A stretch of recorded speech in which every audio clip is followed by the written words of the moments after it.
All right, good evening, ladies and gentlemen. I would like to welcome you all to another episode. We have been celebrating Dr. Sunday Adelaja for his 52nd birthday celebration. I would like to welcome our Facebook viewers and our YouTube viewers. Thank you so much for being with us on this amazing journey, celebrating the life, the legacy, the impact, and the influence of Dr. Sunday's life in our lives as individuals and also to the nations of the world. You're very much welcome. Thank you for joining us today.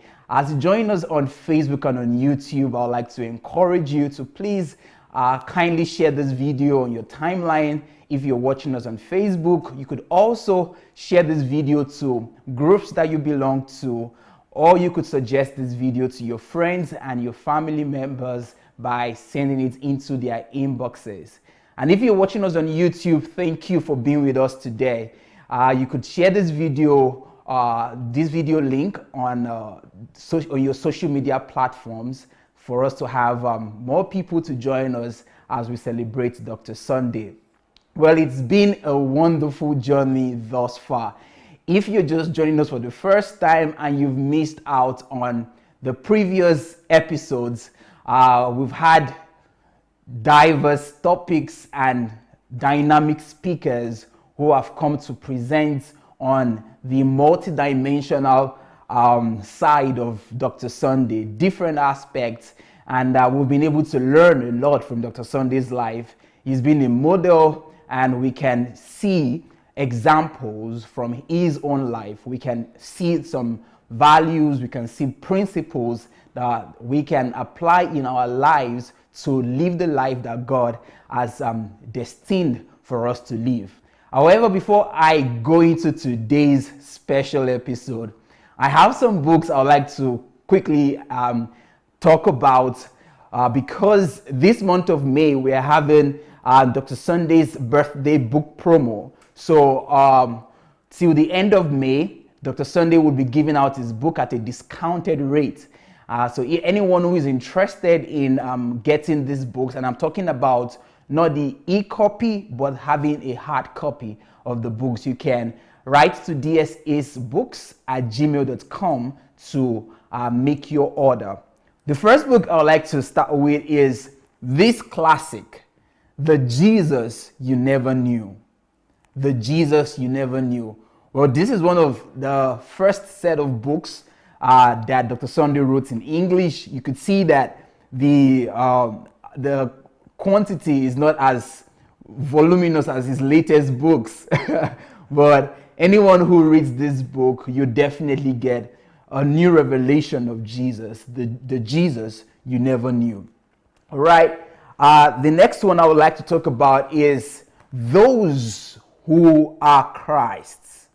Those Who Are Christ.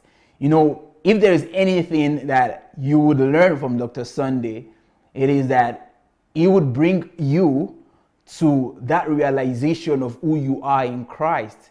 And Dr. Sunday's emphasis is always on personal relationship with God, having an intimate relationship with the Father. And well, this book is titled Those Who Are Christ. So if you belong to Christ, I think it would be great for you to get to read what Dr. Sunday has in this book. So the title of this book is Those Who Are Christ. All right. This is another book titled Mighty Warrior. Anytime I announce this book, it always brings to my memory a song we used to sing in our African church. But I won't sing the song today. I guess you know this song already. Okay, so the title of this book is Mighty Warrior.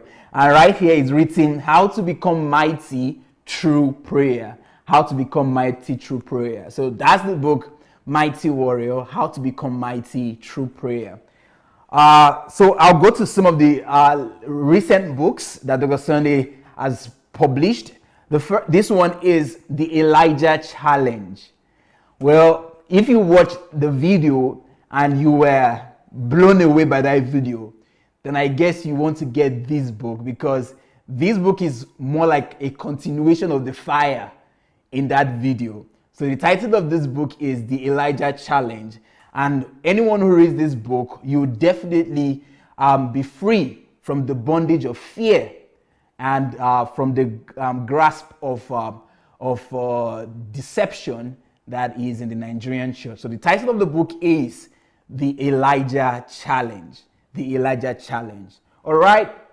I'll go to the next book right now, which is titled Life is Predictable. Right? Life is Predictable. This is one of Dr. Sunday's key principles in life.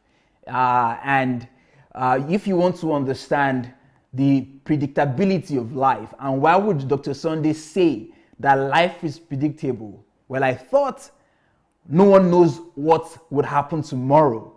We don't know what would happen next year. But here comes Dr. Sunday saying that life is predictable. I guess you would like to know what exactly is this man trying to pass across. So please do well to make an order for this book, Life is Predictable. And the book right by my side here is titled Life's Greatest Secret, My Greatest Discovery in Life. Well, it is going to be a great combo, a great combination if you combine this book and that book right there, Life's Greatest Secret, because they all speak about the greatest discovery that Dr. Sunday had in life, which is about the predictability of life. So please do well to get these books. And then the final one I'll be announcing today is Raising the Next Generation of Steve Jobs and Bill Gates. Wow. Raising the next generation of Steve Jobs and Bill Gates. Anyone who has read this book would realize that this book is not just about mentioning some folks who are atheists, because some people will say, oh, are we trying to raise some atheists? Because all they know about Steve Jobs and Bill Gates is that these guys are atheists. But nope. When you get your hand on this book and you begin to read this book, it will blow your mind. The truths, the principles that are in this book. You will just realize that all your days in church that you've not converted, those anointing, the goosebumps that you feel in church, you've wasted a whole lot of time because you've not known the principles of conversion that Dr. Sunday was trying to communicate in this book. So the title of this book is Raising the Next Generation of Steve Jobs and Bill Gates.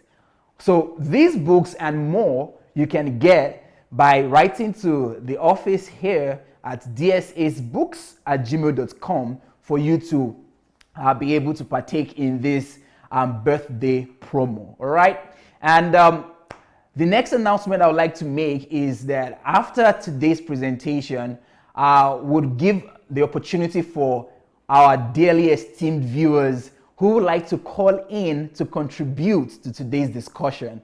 So if you would like to contribute, to share your thoughts, to share your impressions, to send your congratulatory message to Dr. Sunday, you could do that by going to Facebook Messenger and search for Move Agent. So search for Move Agent on Facebook Messenger and write to us that you would like to call in to contribute to today's discussion. Today, we'll be talking about DSA's rules, and we have a special guest today. But before I introduce him, I got a message earlier today, and I want to just quickly address it. Dr. Sunday is someone who, he says, you can never be in the in-between with him. You either love him or you hate him. You're either a critic or you value what he is offering. But I've also had constant feedbacks from people that these programs have been very impactful. They've learned a lot of lessons. It has motivated them to wanting to live their life and to leave a legacy. So there are people who are grateful, but also there are people who I guess you know already. There are people who have their opinions that this is all about some self-glory, all about worshiping Dr. Sunday and everything. But I want to quickly address it before we have our speaker today. It's an interesting world, but when I started this program, I remember I said that this series of program that would be for this month of May is definitely to celebrate Dr. Sunday's life. It is to celebrate his legacy. It is to celebrate his impact and his influence, which is quite visible. Even a blind man will be able to see it. Even a deaf man will hear about what Dr. Sunday has done. But many people are of the opinion that this is about people coming to worship Dr. Sunday. And I wonder, I'm like, how is worship getting into the equation? Because, maybe people cannot differentiate between honoring people and worshiping people. Because there is a great difference between worshiping and honoring people. What we're doing is that we're honoring Dr. Sunday, and which is a principle of the scripture. Even in the scripture, you would see there that the Bible says that we should honor all men. So honor is a value of God's kingdom. In this kingdom where we live in, we honor people. We love people. So this is different from worshiping someone. We're not saying Dr. Sunday is a god, or we are worshiping him and saying there is no one like him and things like that. Nope. We're just presenting facts of the life that he has lived thus far. And we are honoring God and honoring him for what he has been able to do with his life. But if anyone really follows Dr. Sunday, you would know that Dr. Sunday is a man who honors people. And just a very simple example of Dr. Sunday honoring people. This is his platform. This is Dr. Sunday's platform. And for the past 3 years, Dr. Sunday has been teaching, releasing products, releasing lessons to people for nothing. He's not getting any money. He's not getting paid. Well, many people don't know that this is Dr. Sunday's way of honoring people by releasing what God has taught him these years. But aside from that, if you've been following Dr. Sunday's platform, you know that Dr. Sunday invites people to speak on his platform. He invites people for kingdom fruits. He invites innovators and people who are in Nigeria who have some amazing ideas or some innovations. And from this platform, many of these people, they've gained relevance. Many of these people, especially those innovators, they've gained sponsors, they've gained clients. All of these are examples of Dr. Sunday honoring people by bringing them to the platform. And he has been doing this for 3 years. But, if we decide to use this period to honor him, just to reciprocate our honor, that we've seen what you've been doing, we've seen your commitment of love, and we want to honor you.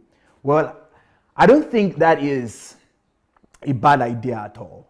So, for those who would care to listen, or who wants to at least know why we're doing what we're doing, the Bible says, give honor to whom honor is due. Dr. Sunday has done some things that are deserving of honor. And what we're doing is that we are honoring him. And it's impossible for us to honor Dr. Sunday without giving honor to God. Because definitely, he even tells us that all that he's been able to do is because God has empowered him. So as we honor Dr. Sunday, we are also honoring God in his life.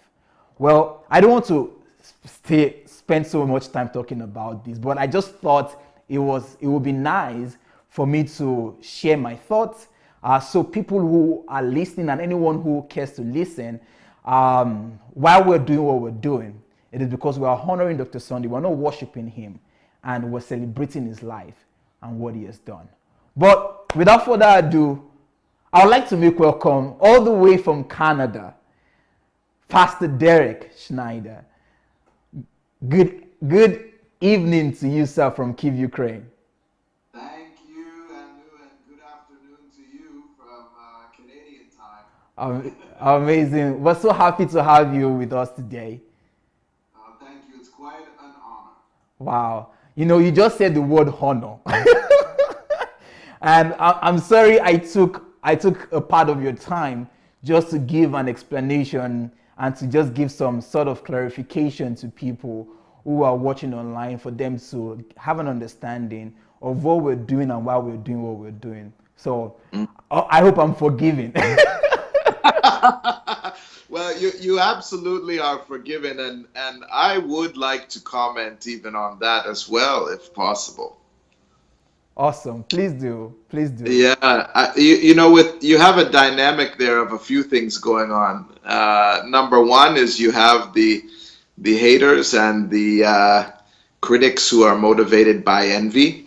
Yeah. The scripture says they crucified him because of envy. You Yeah. have that dynamic. Number two, why should we wait until the funeral to express in a systematic, planned out, organized way Yeah. are what we appreciate about Pastor Sunday? I call him Pastor Sunday, DSA. Why wait until the funeral to organize what we want to say about someone? Yeah. So that would be number two. Number three, you covered it, the honor factor. And number four, I would say oftentimes the person who is the catalyst for change gets accused of the things he is trying to change in others. Hmm. So a lot of times this is a dynamic of any reformer of, the devil likes to throw it back to discredit the person. And in actuality, many of the issues in the African church and the church globally, these are challenges right now with the worship of man. And we see this, Pastor Sunday has done extensive video comments on this and teachings. Yeah. And so it's not surprising that somebody would look for any opportunity, even on the man's birthday celebration. Even on his birthday celebration, right? Yeah, they don't sleep. They don't sleep. And what gets missed is, even God honors Pastor Sunday, I'm sure. And there's no problem in appreciating somebody and explaining why we appreciate him. And someone Right. who has such a wealth of, we've talked about it. Even when you asked me to get into, DSA's rules, there's just so many. And I'm sure everybody felt the same way. There's so much to be said. Yeah. And so I don't think there's anything wrong with systematically in an organized way, sharing with the world. It's also for the purpose of others being able to learn and apply the same secrets to their life. Behind every great success are great secrets. Even on his birthday, there is a facilitated opportunity for us all to learn more secrets of how we can get results. Beautiful. What a man. Beautiful. Beautiful. Beautiful. Great. Great comment there. All right. So thank you, Pastor Derek. Well, I believe there's some people who are watching right now who this might be their first time seeing you, and they might want to know a little background of who you are and also your connection with Dr. Sunday. Absolutely. Well, I'm a pastor in Canada. Formerly a pastor. I pastored for a little over 10 years, and under the direct mentorship of Pastor Sunday Adelaja, I served on and still do on the Apostolic Council for a number of years, his Apostolic Council. And I'm the founder and president of History Makers Academy and History Makers Society in North America and now the world, really. As Pastor Sunday said on the video he did where he did a feature on HMT and transforming nations, it was highlighted that while he's there locked up in Ukraine, some of us sons are able to go and transform nations. So that's kind of where I fit. Now, on a personal level, I've walked with Pastor Sunday for, I think it's got to be 13 years. 13 years. So that means Yeah, you pretty much know him more than many of us. yeah. think I'm right up there with the Ukrainians to some degree. Yeah, yeah. But and not just by email or watching videos. I was, uh, spending the money to fly anywhere in the world that he was, Wow, and to be the first one to grab that bag to carry it, wow. to be the one that knocks on his door early in the morning, his hotel room door, and say, "I'm ready, sir." Like just really pushing for it, traveling Hmm. back and forth to Ukraine, attending everything I could. I mean, you know, building relationship even with the PA so Hmm. that I can get close. Aggressive, desiring of real mentorship, paying the price. Wow. And so, even on a call like this, I'm speaking from that position today. I wanted to make it a little more relational, the rules that I saw and witnessed based on relationship, Hmm. not just research, but relationship. Wow. Fantastic. Thank you for that introduction. All right, so dear viewers, as you heard it, this is Pastor Derek Schneider, and he will be speaking on DSA's rules. I'm aware that he has his slides ready and he has some of the rules to share with us. So I'd like you to please kindly share this video if you've not done that. And let's sit back, let's get our pen, our book, and let's let the learning process begin. Over to you, Pastor Derek. Awesome. Well, I'd like to address several categories, I think, today. First would be the personal life. Second, I think we'll look at ministry, marriage, and family. And I've included one point on money, which I have personally witnessed, and I wanted to share about that. But dealing with the personal life, I'm coming from a place of having actually seen these things. We live in an era where many people are preaching, teaching, making videos, sermons, books. Information is just flying back and forth.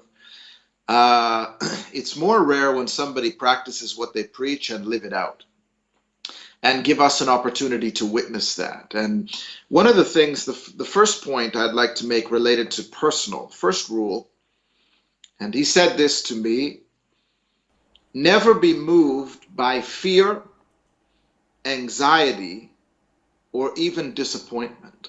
Hmm. Never be moved by fear, anxiety, or even disappointment.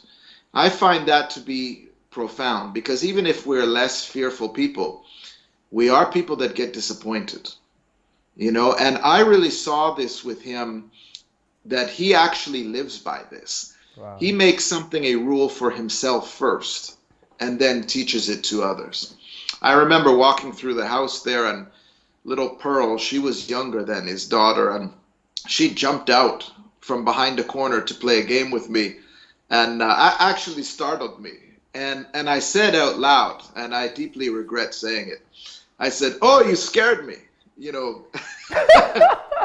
And I happened to say that exactly as Pastor Sunday was coming down the stairs. And Wow. I'll never forget the way he subtly corrected me. Even with a game, he corrected me by saying to Pearl, "Oh, Pearl, a real man is never afraid."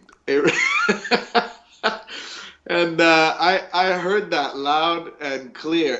But what hit me was, and I'm sure he understood the situation, but what really hit me was that this man lives by this and has had to live by this Hmm. because of all the challenges he's faced and all the opportunities to be truly fearful. And I've seen them over the years. And one of them that really marked me, especially when it comes to fear, anxiety, most people hide that very well.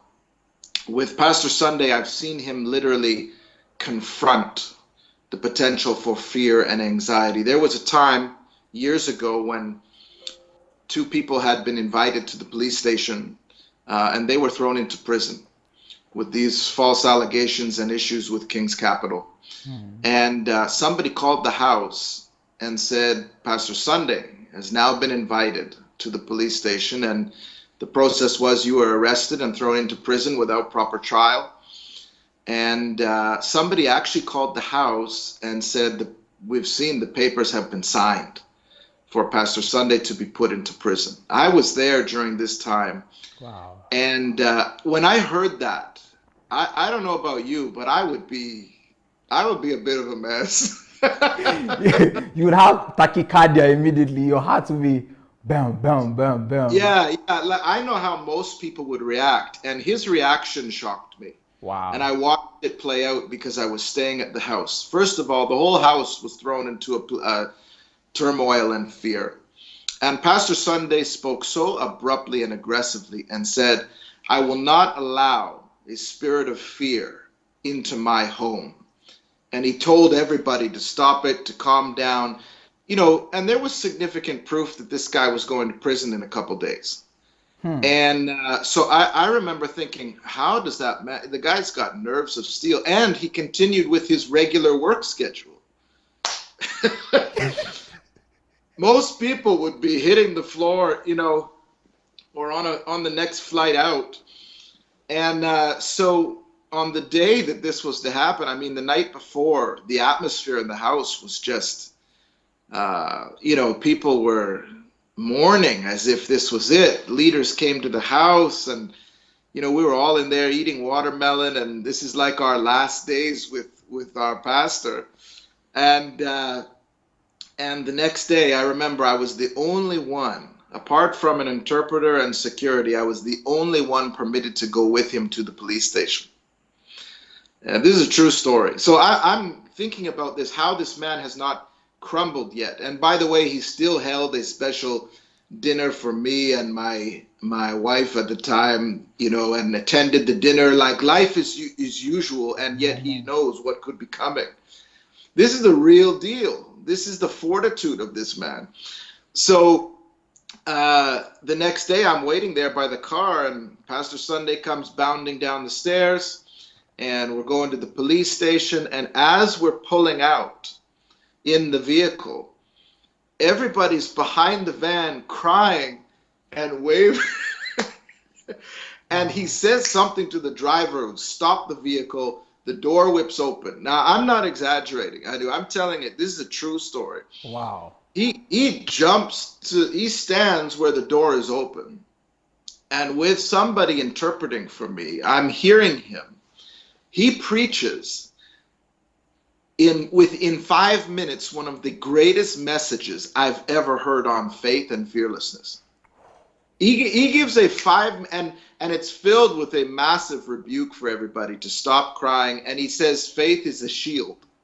Wow. Faith is, there was no fear. There was no he didn't have somebody counseling him. His wife isn't there rubbing his back. They're at the church praying. And he delivers this message that is just profound in 5 minutes and rebukes everybody. And he says, I'm coming back. And then when he finishes that, he slumps down at the side there on the way to the police station and looks at me like this. Like this is a man who's in control of his inner environment. Wow. Fear is not touching this guy. And he goes, to make the story even more dramatic, yet still true, he takes a nap on the way. This is a true story. Like I saved the best one for the beginning here, one of the best stories. He takes a nap on the way to the police station. And I've seen guys, in the news on their way to the station, when they're arrested, this kind of stuff. And you can just see it. They're wearing fear. Yeah. They're wearing anxiety. It's in their bones. You can't get it out of you. And this man takes a nap, and we arrive at the police station, and he jumps out, and there's no goodbyes, because in his mind and in his position, he knows what the outcome is. And believe me, there was no faking going on. The papers were signed. He goes into the police station. And 10 minutes later, he walked out, and they invited him to come back the next week. And so he comes out. We go straight to the church where a prayer meeting is happening for him. And straight out of the book of Acts, when he walks into the prayer meeting, the place goes wild. Like, the place goes. Oh, Jesus. This is like Paul and Silas stuff, Wow. And So he gets up on a chair, stands on a chair, and he's dressed. By the way, he's not dressed in a suit because if he's going to prison, you're not wearing your suit that day. He's wearing cargo pants and this kind of thing, and it's like, you know, in his mind, this could happen. But his inner place was a position of faith and fearlessness. Jesus. So he gets up on the chair with a splash coat on and delivers a message for a half hour on faith that rocked everybody's world, jumps back in the car. We go back to the house and he continues his schedule as usual. Wow. Wow. Wow. And I say that as being one of DSA's rules. Because I saw that he enforced the rule even on himself. Wow. He enforced himself. He raised himself to his own standard. Fearlessness, no disappointment, kicking out anxiety. And that what I saw and was privileged to see has become a marker. I'm not perfect in that area, believe me. But man, I try to live up to that standard, because that really should be the standard of any apostle. Any apostle. To live as Christ, to die as gain. So that would be the first rule I would. Before you go to the next rule, I just want to say that I had watched a video. Of Dr. Sunday going to the prison, and I saw you in that video. Oh. Yeah, Wow. there was a recording. It's actually on YouTube. Wow. He was wearing a I think a brown jacket there. Yeah. Yeah, it was a brown jacket. So Splash. Yeah. yeah. So, you know, and I couldn't. You know, I'm telling the truth. Yes, it's there. It's on YouTube.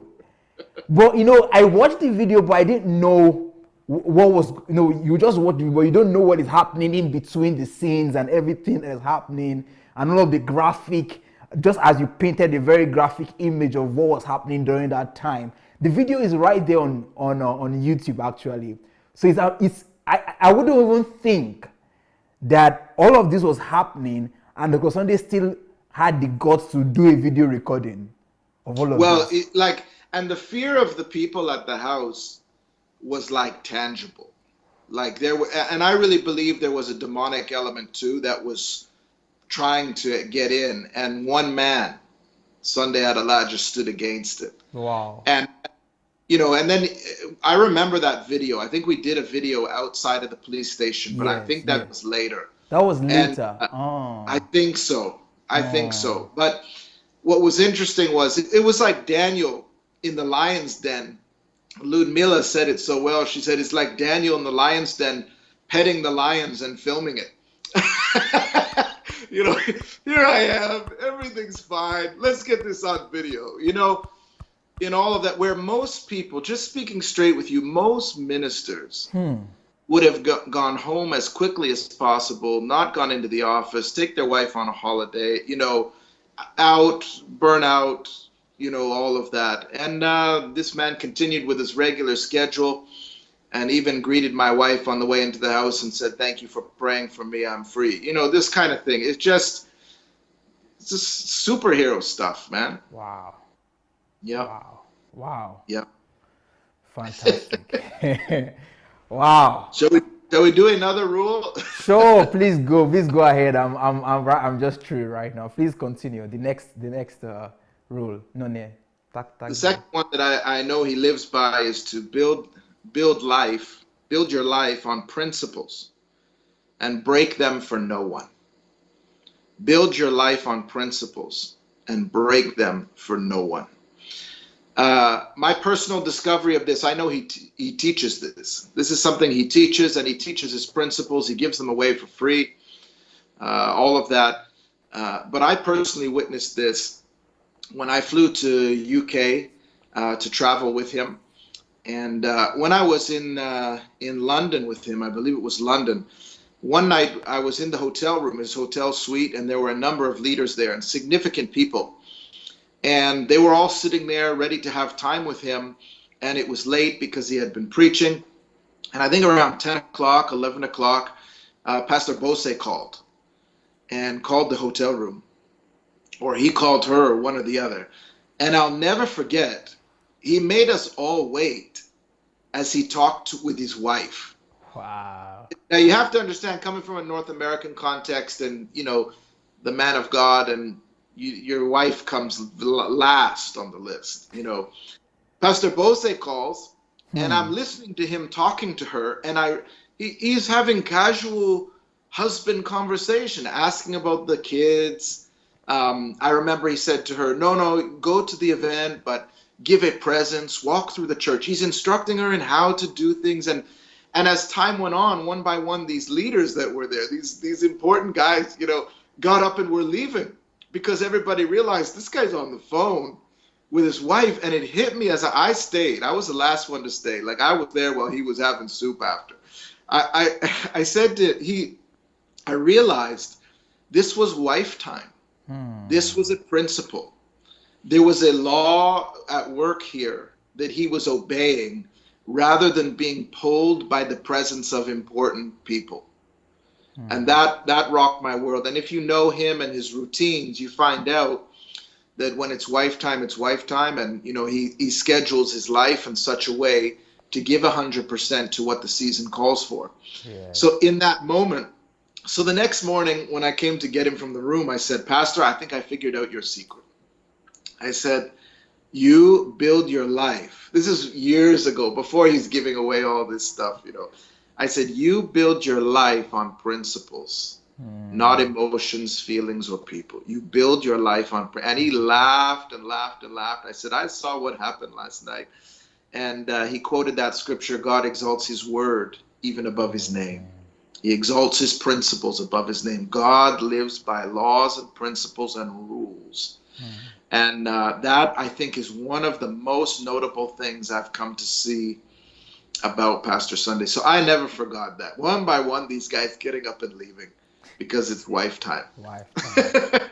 Wife time is wife time. No one would take that. Wow. That's exactly right. The third rule, similar to that one, you'll hear him say is, priorities are supreme. Priorities are supreme. And I've seen this in his personal life, where he will not break them. His priorities that he sets and schedules in such a way, he maintains them. You can even arrive at the house, and if he's on prayer retreat, you're just not going to see him. It's really a principle of any wise king, because it's found in Ecclesiastes. It's found in the wisdom books. Typically, we think to be spiritual, we're moved by every wind. But with him, he understands that aspect of wisdom, which is to everything there is a season. Yeah. What you'll find with Pastor Sunday is, the scripture will say a time to, build up, and a time to tear down. Yeah. When you see Pastor Sunday building up, he does it to such a degree that you think this man never tears down. Very true. But then when the season changes or the schedule calls for something else and he's tearing down, you think this man would never build up. You're so spot on. You're so spot on. So I realized whatever the season or schedule, whatever the priority is, he goes in 120% to the point that you would think. And I've seen this in God. When God destroys, when God closes that door is locked. And you think this is a God who doesn't open doors. But then when God opens the door, you think this is a God who doesn't close doors. So I have only seen Pastor Sunday able to manage an entire lifestyle that way, where he has priorities laid out for marriage, priorities for ministry, priorities for money, priorities for, this is Solomon. This is an aspect of wisdom. This is kingship. This is how you manage. This is how you govern. I get excited talking about it, because you who are watching this, if you can take this and apply it to your life, you begin to function in a similar way. Getting 100% reaping from every area, you invest 100%. Wow. Pastor Derek, as you say this, many people just watch Dr. Sunday online. At least for the past 3-4 years, Dr. Sunday was more into the Russians. So, but many English-speaking people, they just heard about his greatness. They heard so much about his success. But what you're saying is that part in an iceberg that very few people are aware of. You got it. And very few people know DSA. You know, many people just say, oh, it's not DSA, I know him. Is it not Pastor Sunday? I know the Pastor Sunday. It's Pastor Sunday. It's Pastor Sunday. He's the one who comes and is doing the Elijah challenge. He's challenging. He's an antichrist. Look at him. He's just against the church. And look, I know Pastor Sunday. Okay.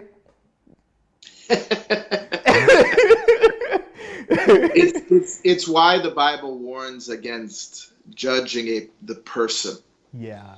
Because you will never know what God knows or what someone who is close to him knows. So even when you look at, let me tell you, if everything that was said about him was true, do you think Pastor Bose would still be there?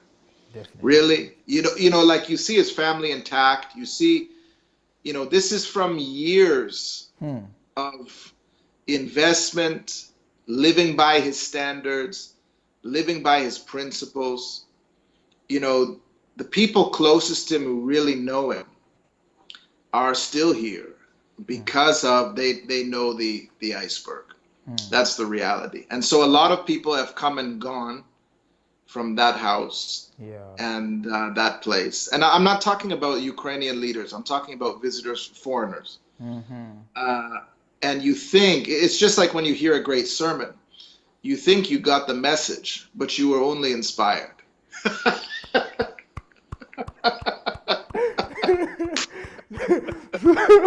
I experienced that a lot. You think you got the message, but you were only inspired. No. And so that's the deception of inspiration. Yes. Deception of inspiration. So you have to really get close, and this requires time, energy, and he's got to hit you with that again and again and again until the word becomes flesh in you. So people talk, you know, the saying, talk is cheap. Yeah. Talk is cheap, you know. So shall we do another rule? Yes, sir. Yes, sir. Right. We're still on personal life. We just covered priorities are supreme. You know what? Right now might be a good time to go to the video related to gratitude. Okay. We have some video footage. All right. So I think we have the video here. Yeah, the video. Yeah, let's have the video. Еще раз проговорим этот урок. You remember I gave you the lesson in the beginning? Помните, я давала вам список уроков. I gave you that lesson. Я говорил уже о нем в начале, об этом уроке. Express gratitude. Будьте благодарными, выражайте благодарность. While you can. Пока вы можете это сделать. Because Потому что one day might come может прийти время, that you will not be able to do it. когда вы не сможете этого сделать. Express gratitude while you can now. Выражайте благодарность, пока вы можете это сделать. It might not be possible soon after. Потому что потом это может быть уже невозможно. That's what happened to me with my grandmother. Это случилось со мной и с моей бабушкой. While I was crying, I ran to the forest to commit suicide there. Then the men of the village came after me and got me out of there. Я так плакал, потом побежал в лес, чтобы убить себя. И мужчины из деревни, они просто меня вызволили из этого леса, забрали меня. It was not the death alone that made me to do that, but the regret. И это не только ее смерть заставила меня бежать в этот лес, но сожаление. That she couldn't even see me as a good boy. Сожаление, что она так и не увидела меня хорошим мальчиком. The regret that I couldn't even say thank you to her. Сожаление, что я даже не мог сказать ей спасибо. The regret that I couldn't do anything good to her. Сожаление, что я больше ничего доброго ей не мог сделать. I couldn't prove to her that I was different. Я не мог доказать ей, что я изменился. just too much of regrets. Очень много сожалений. Because she gave her life for me. She made me who I was, and I couldn't say thank you. That is beyond me. Потому что она положила всю свою жизнь на меня, а я даже не смог сказать ей спасибо. Это было больше меня. So that lesson, you don't have to repeat my mistake. Learn it from me. Learn from another man's mistake. И этот урок, выучите его от меня. Вам не нужно повторять его, чтобы выучить. Научитесь учиться на уроках других людей. That's why I, together with Galina, wrote that book, How to Avoid the Greatest Regret in Life. There is no regret. So far, no pain. I've had a lot of pains through my life now. A lot of pains, but no pain compares to that pain of regret. И поэтому я написала книгу вместе с Галиной «Как избежать наибольшего сожаления в жизни». Потому что у меня много трудностей и много болей, но вот такой боли я больше никогда в жизни не чувствую. So you can avoid it. А вы можете избежать этого. Express gratitude today. Будьте благодарны сегодня. Express gratitude Выражайте благодарность in a сегодня. small way. Выражайте благодарность маленькими вещами. Express gratitude anyhow. Выражайте благодарность каким угодно образом. Express gratitude every day. Выражайте благодарность каждый день. In little ways. В небольших вещах, в мелочах. In little ways. В мелочах. In little things. В небольших вещах. Небольшими способами, любыми способами. Wow, that was I think that is from the 25th anniversary. Dr. Sunday speaking on gratitude. I can't even wait for Pastor Derek to share his thoughts on on why he chose to talk about gratitude. But I was definitely super blessed by this message. It made me see the importance of gratitude. But I would like to hear from Pastor Derek. Why did you choose to show us this video? We know that one of Pastor Sunday's rules is to express gratitude. And we're even doing that now, in what we're sharing and all of that. But many people don't catch the second part of that, which is you may never get another chance. You may never get another chance. Here you're seeing what's driving him. So it's not just a rule, express gratitude, while you still can. You have him saying, you may never get another chance. This was born out of what he calls the three greatest teachers in life: pain, shock, and regret. And if you go into the story of his life and what he had experienced, this came from the pain of losing his grandmother, who she went to the hospital, as I think you would have heard there, and she ended up dying before he could say thank you to her. And when you look at the man he is today, you can be sure that the more he does and accomplishes, the more he wants to say thank you to this woman. Yeah. But he never did. And out of that, you're seeing the secret here.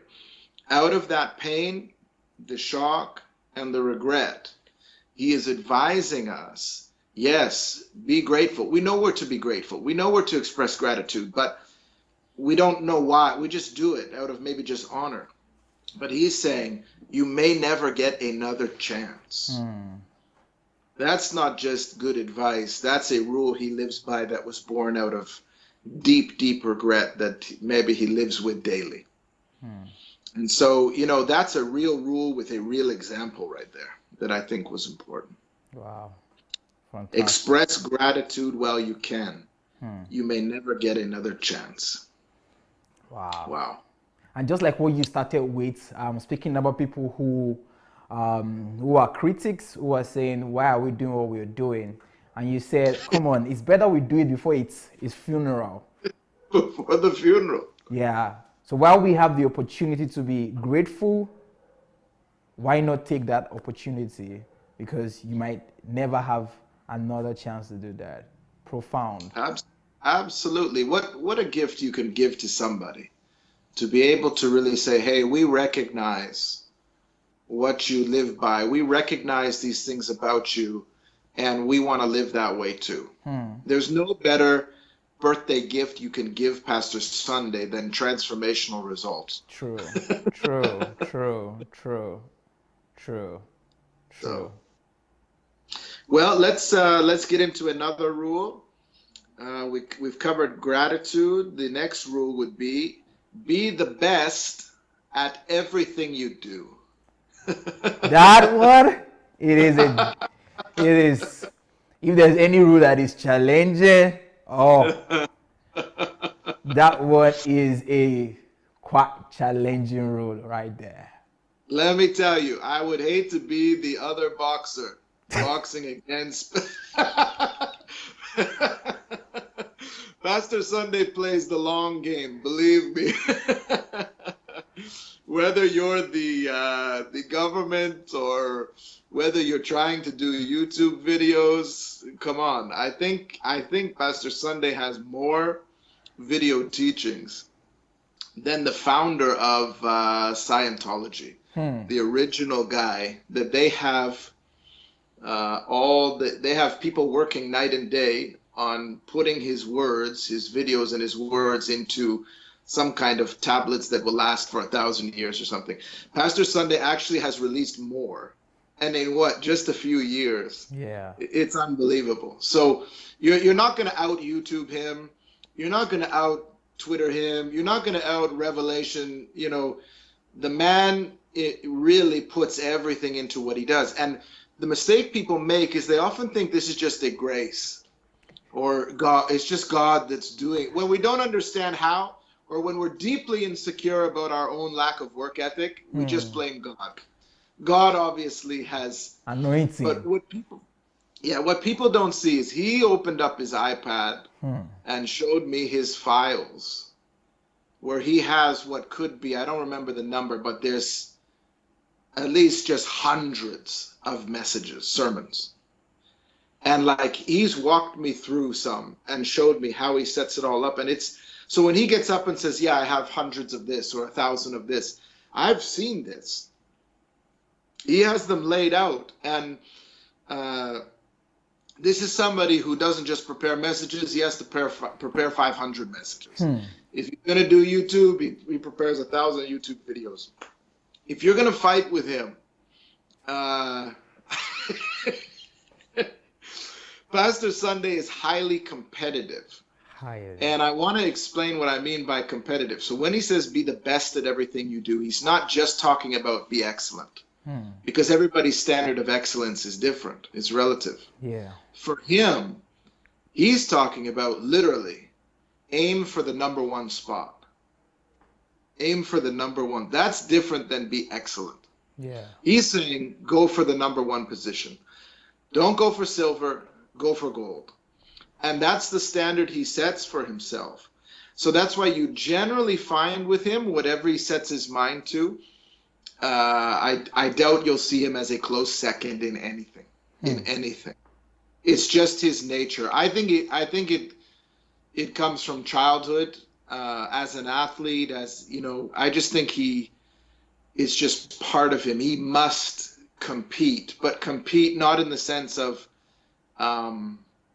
putting someone else down or being better than someone else. He just holds that standard for himself. There is no spot other than number one.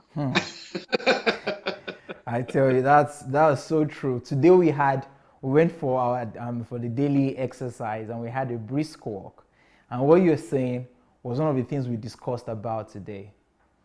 Oh wow! I tell you, I mean, Dr. Sunday was sharing his own personal experience on when they invite him to have interviews with different people just to win him, or to conquer him, or to just to prove that this guy is missed it. And he was telling us that the Ukrainians and the Russians, they had no way to explain. They just had to say that this guy is either an hypnotist or he's using voodoo.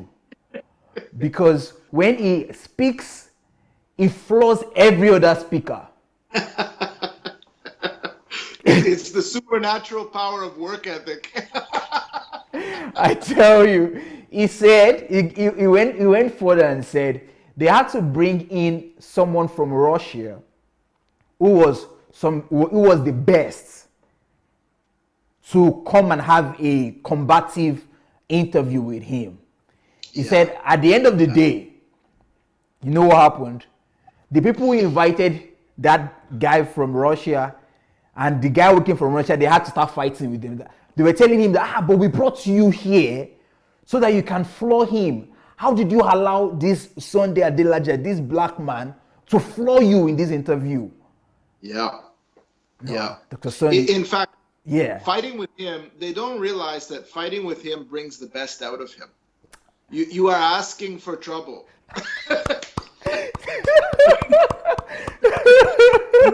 If you put, and this goes back even, not just his work ethic, but it is his upbringing. He had to fight for everything. He had to fight for survival. I believe he comes from a warring tribe.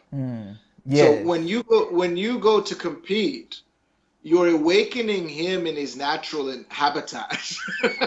Spot on. Very true. You're awakening the best in him when you fight with him.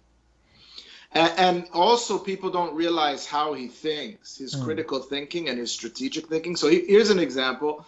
We're sitting there with a bunch of leaders, and we're talking about the issues of the church. And I say, I made the mistake of saying, Pastor Sunday, do you realize how bad it is in North America? As if I know something he doesn't know, right? And his answer, I'll never forget it, because it really brought you in to see how he thinks. On the spot, he said, this was the way he responded. After traveling to whatever hundreds of countries, are you aware of how bad it is globally? Like, if you understand how he played me there, it was like, oh, you're talking about North America. Let me talk about the world. Oh, it just, the way he said it. So again, I'm saying, Pastor, are you aware how bad it is where I live in North America? And he says, the question is, are you aware how bad it is all over the world? And you're putting your play, and that's him hanging out. That's how he's thinking. Wow. So I've actually seen him very merciful. Like, if you understand how he thinks, you will find him absolutely merciful to the ignorant things people say and do. Oh, he's extending you mercy. You just got it. You got it. He's extending you. He's got high emotional intelligence. So he won't, if he chooses to publicly go in on you, then it's intentional. He's rarely functioning from emotion. But when I've seen times where I'm just like, oh, this guy's gonna get it. This guy is gonna get it, and Pastor just, oh yeah.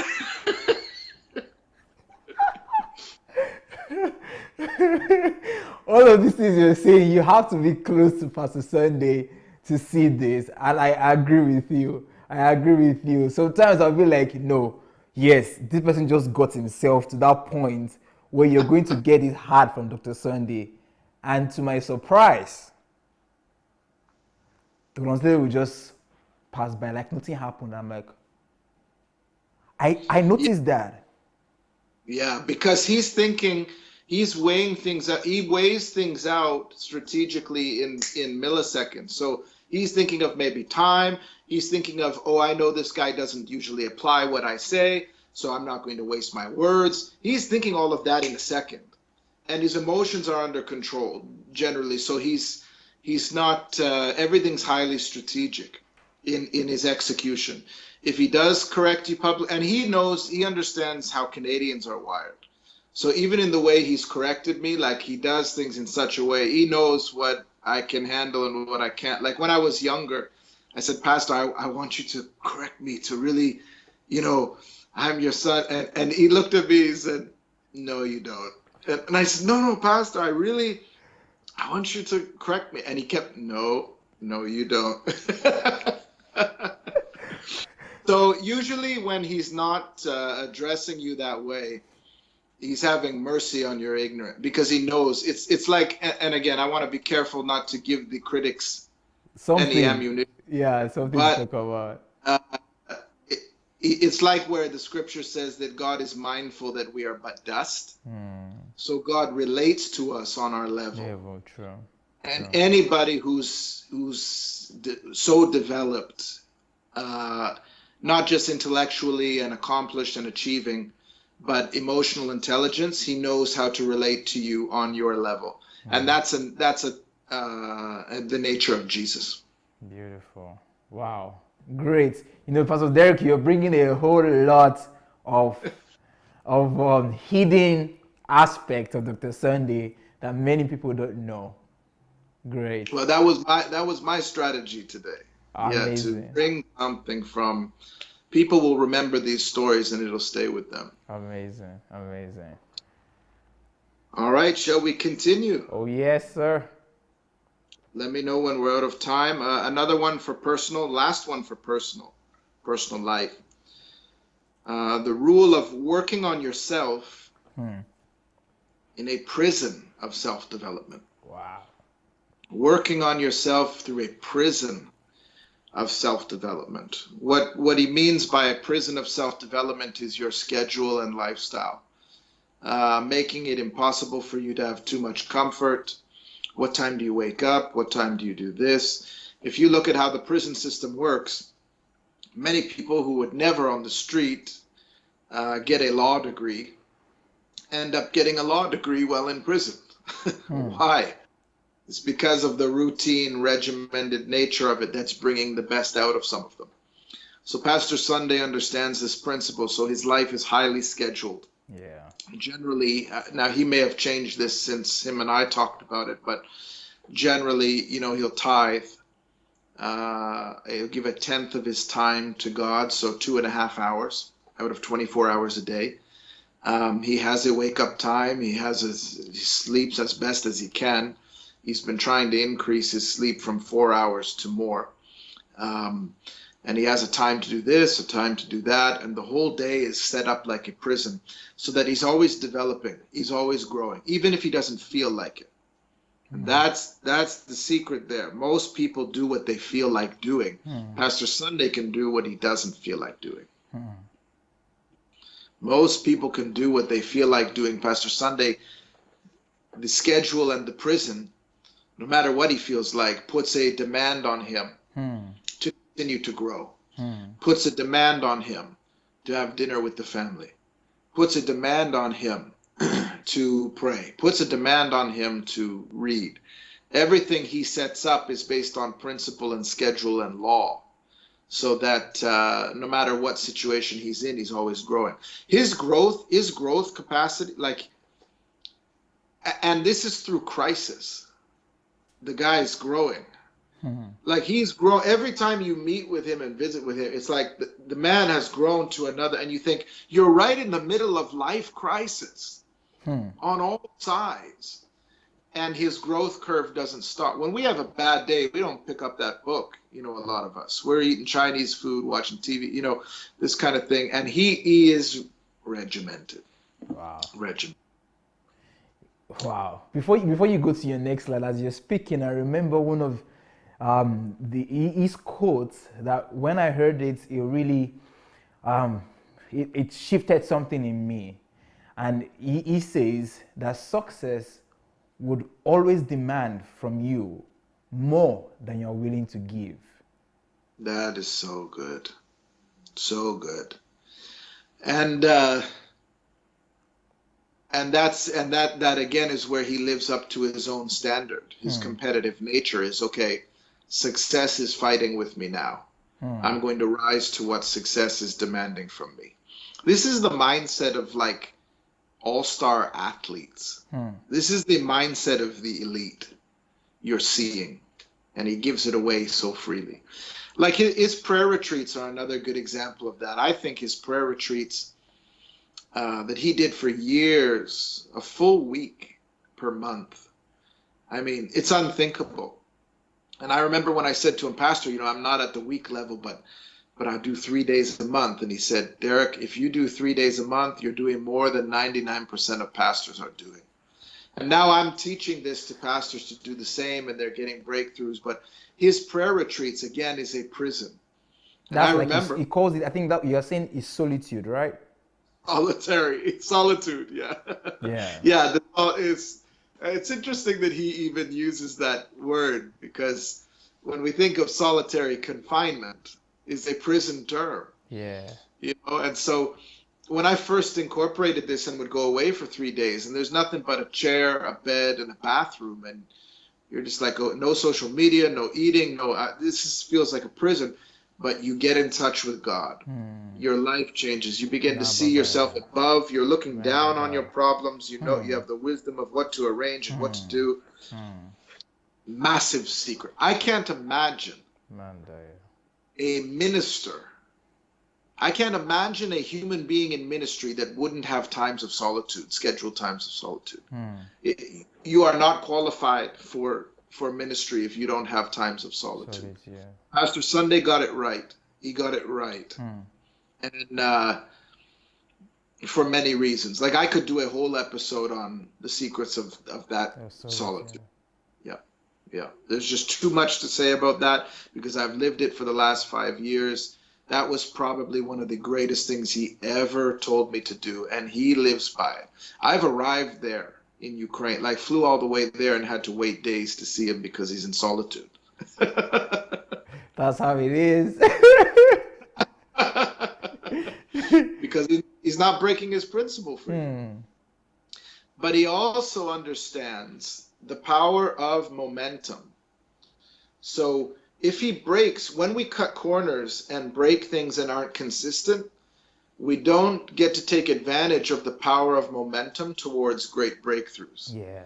So it's why Thomas Edison sat in the laboratory for so many hours and just wouldn't leave. It's time and chance. You're getting nearer towards the appointed time of creating the light bulb.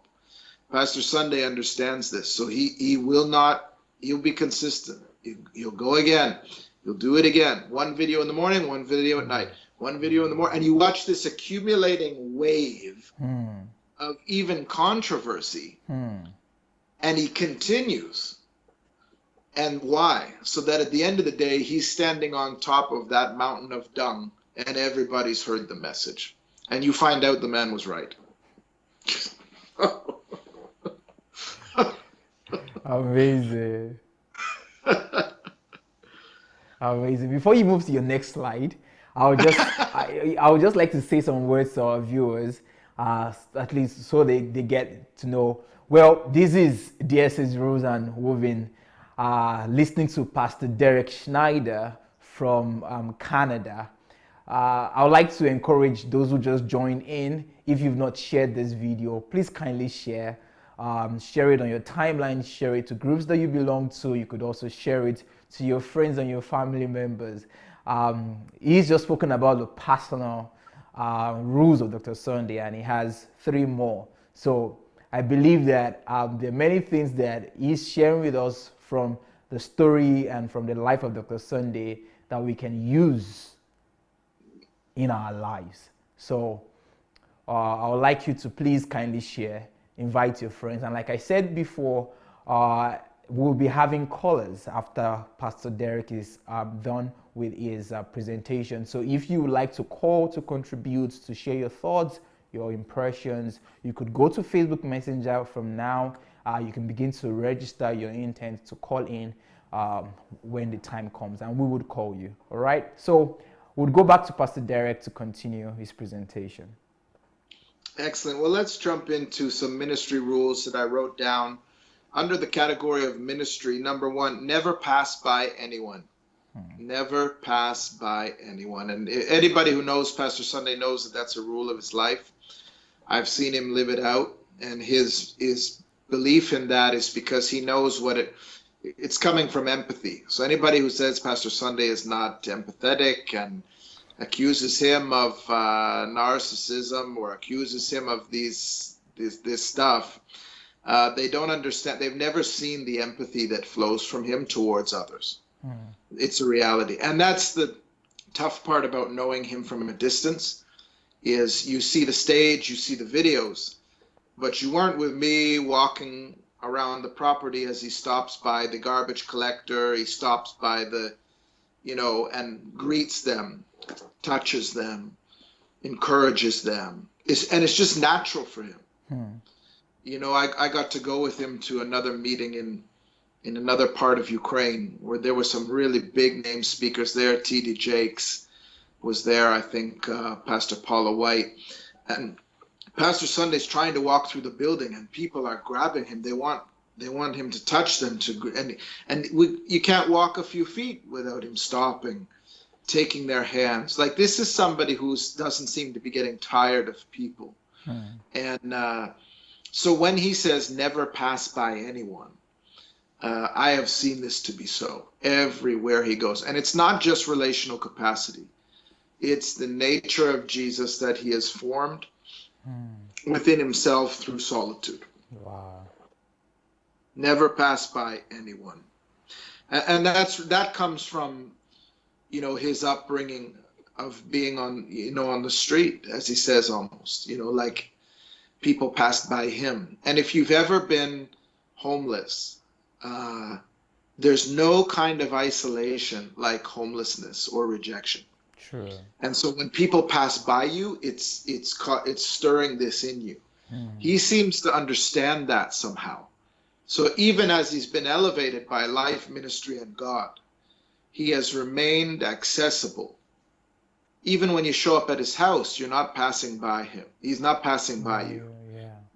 You're encountering him. People think they know what I'm saying right now, but it's way bigger than what they're getting right now, unfortunately. You can be by email miles away on the other part of the world, and he's not passing by you. He's replying to you. Think about that. Wow. And he's inviting you to come to his house so that he's not passing you by. That is a manifestation of the nature of Jesus Christ. Anyways, next one under ministry. This is so him. Never put off to tomorrow what can be done today.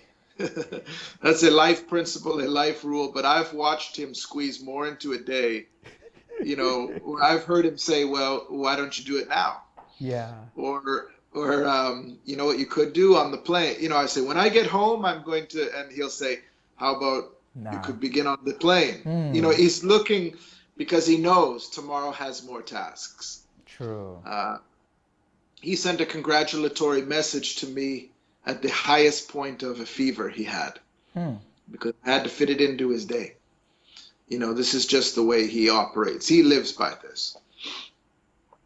And number 3, related to ministry, build systems and live by a daily schedule. I think we all understand one of the unique aspects of Pastor Sunday's ability in ministry relates to system building, living by a daily schedule. I did a research. I came and lived there for a month years ago and did research on the church because I was trying to figure out, why they're calling this a nation within a nation and why they're having the effect they are. It's literally a church without walls, and I couldn't figure out how it was all held together without master control and total dependence on him. And really, to see his church, I had to be driven around the city and beyond, interviewing all these people. And I'm like, how is this all? It was complex systems and control systems that were put in place so well, they make an airport look bad. Wow. You're losing your bag at the airport, but with God Embassy, the systems were, just tight, just tight. So that's a major rule. He builds his life and his ministry by systems, and that's actually what gave them the exponential, not just growth. People often try to grid ministry results by how big your church is. Embassy of God went far beyond that to influence, and they use system building to do that. And that's another video on its own. Pastor Derek, before you go to the next point, I want to ask you a question, just to interject, because, thus far, for the past days now, we've had black people, Africans, call and share their testimonies. You're the first white person we're seeing. You're the first white person we're seeing, and you're not European, but you are Canadian. You're from America.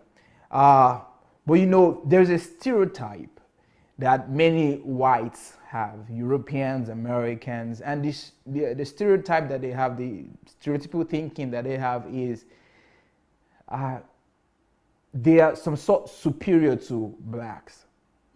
And by the mere virtue of them being white and another person being black, they sort of think that there's nothing they can learn from a black man. Yeah. But this is a white person I'm seeing, only if my eyes are deceiving me. But I'm seeing a white man who is from one of the leading nations of the world, from Canada, a Canadian, who is speaking and who is talking about valid, deep principles, and not just principles, but rules that you have learned from a black man. What does that mean to you as a white man? And what do you have to say about that stereotypical thinking that most white people have? I don't know. I think they still do have it right now. Definitely. I want to just get your opinion as a white man. That. Well, I think there's a couple layers to it. One is it might be different in America, in the United States. But in Canada still, there are enough cultural things to keep me from following. And especially in Nigeria. God bless you. In Nigeria. That's another level of black. You know, in Nigeria is another level of black. Yeah, it would have been easier for you to say you're fluent in South African, anyways. Yeah. And so the distance couldn't be further from a passive, quiet, composed Canadian. Wow. The gap couldn't be further. But with me, first of all, wisdom knows no color. You know, wisdom transcends all of that. And I'm somebody that's a respecter of wisdom and the wise. I understand what it takes to build. But I think with me, it's also unique in how we met. You know, God ordained this. And I remember when he said, Derek, you can't change who you are just like. I'm going to send you a mentor from a totally different culture, totally different country. And then I met Sunday Adelaja. And for me, I saw a very good opposite of the passivity and religiosity I had grown up in. But see, that in itself is not just the only phenomenon. This is actually another secret to why the church grew. You're talking about Ukraine. You know, these people are coming from orthodoxy. They're coming from racism on a level that they're accusing black people of having tails. You know, they used to ask Pastor Sunday, did you have your tail removed when you were in Moscow? Like, this is it's a level of ignorance that's on another planet. You know, you couldn't be further opposed. Wow. And so you have Ukrainians that are coming from orthodoxy who aren't even comfortable clapping in church. And this man comes in full throttle, breaks the back of all of those mentalities. And so what you had was the church wasn't growing at first. But when drug addicts and different people were being delivered, these people all had family that weren't addicts, that were racist. But they said, look, we just don't care what color he is. All I know is my sister was an addict, and now she's not an addict. I don't care what color he is. So all of the poor and all of the broken, and it's the same with Jesus, is it didn't matter who this guy. I don't know who he was. All I know is I was lame and now I'm walking. All I know is I was blind and now I see. Yeah. So so for you to bring race into this, you have to be really sort of blinded to something. You have to have a prejudice that's just so thick. it's borders on demonic. Because if you know God, he uses what is to you the foolish things, or he uses to you what is a foreign thing, or he likes to do the opposite. He sends a Nigerian to Ukraine.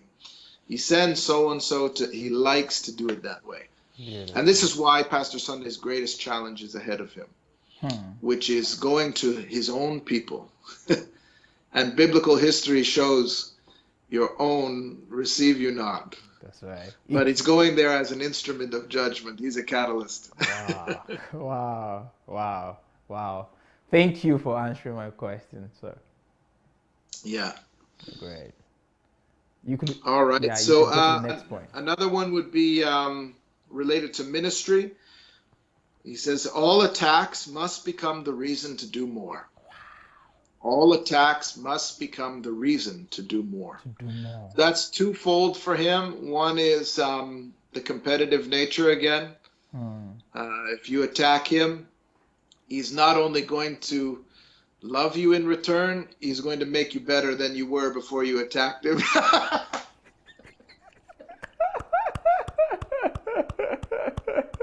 You might need to expatiate on that. You might need to break that down. Well, on a very small scale, if you're the guy in the street yelling at him and calling him a monkey, he not only is going to meet your aggression with love, because he knows love is the victory. So he's going to hold the number one spot through spiritual judgment. Wow. But then he's also going to hug you. He's also going to love you. He's also going to send money to you. He's also going. You won't win that battle. You. Wow. So for him, what was it that I said? All attacks must become the reason to do more.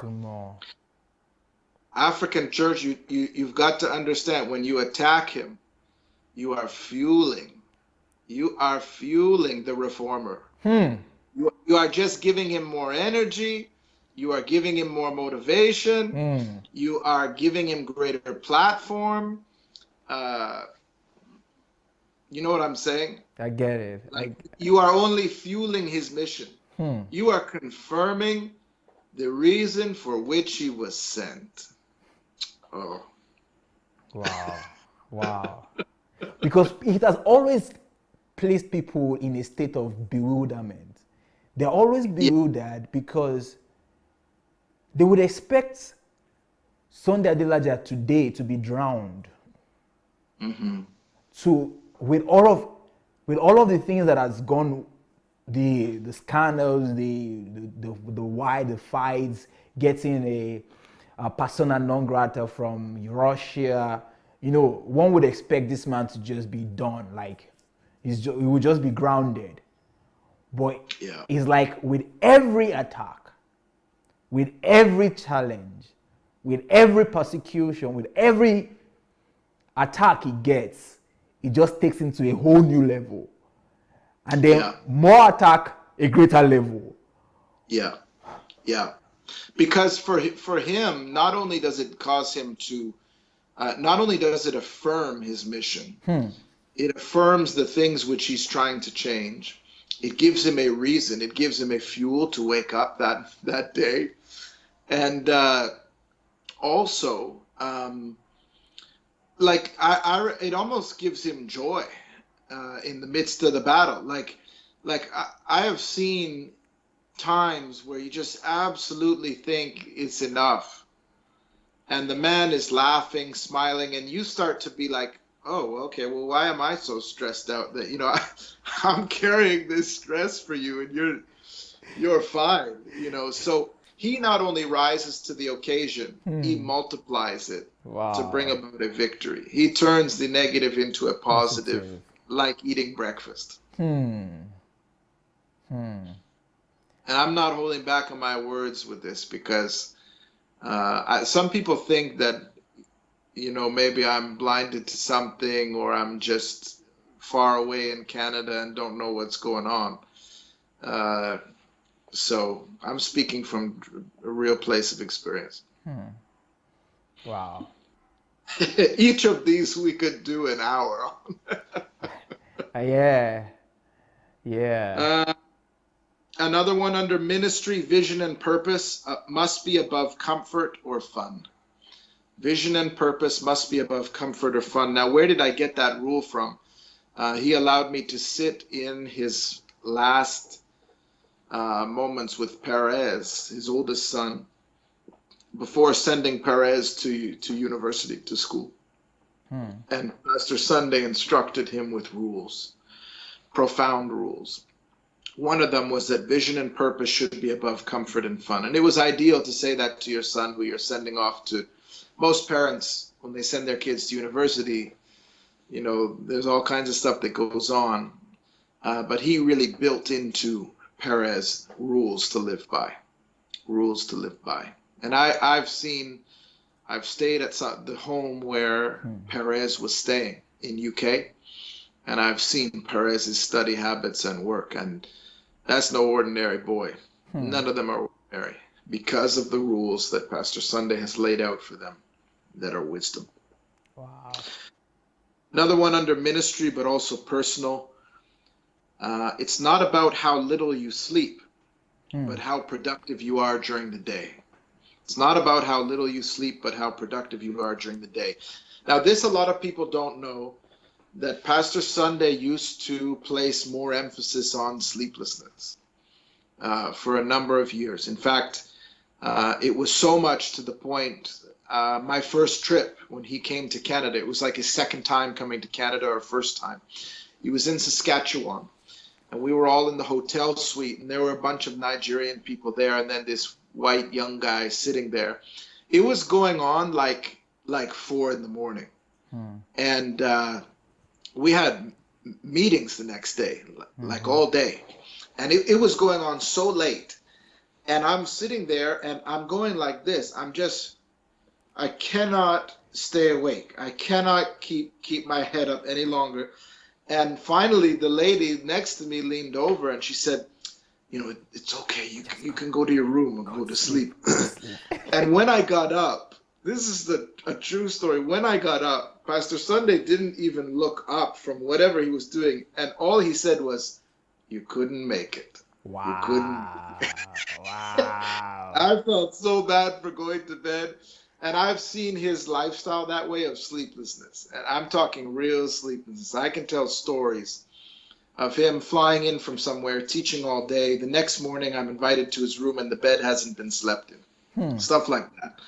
But over time and years, he began to understand health.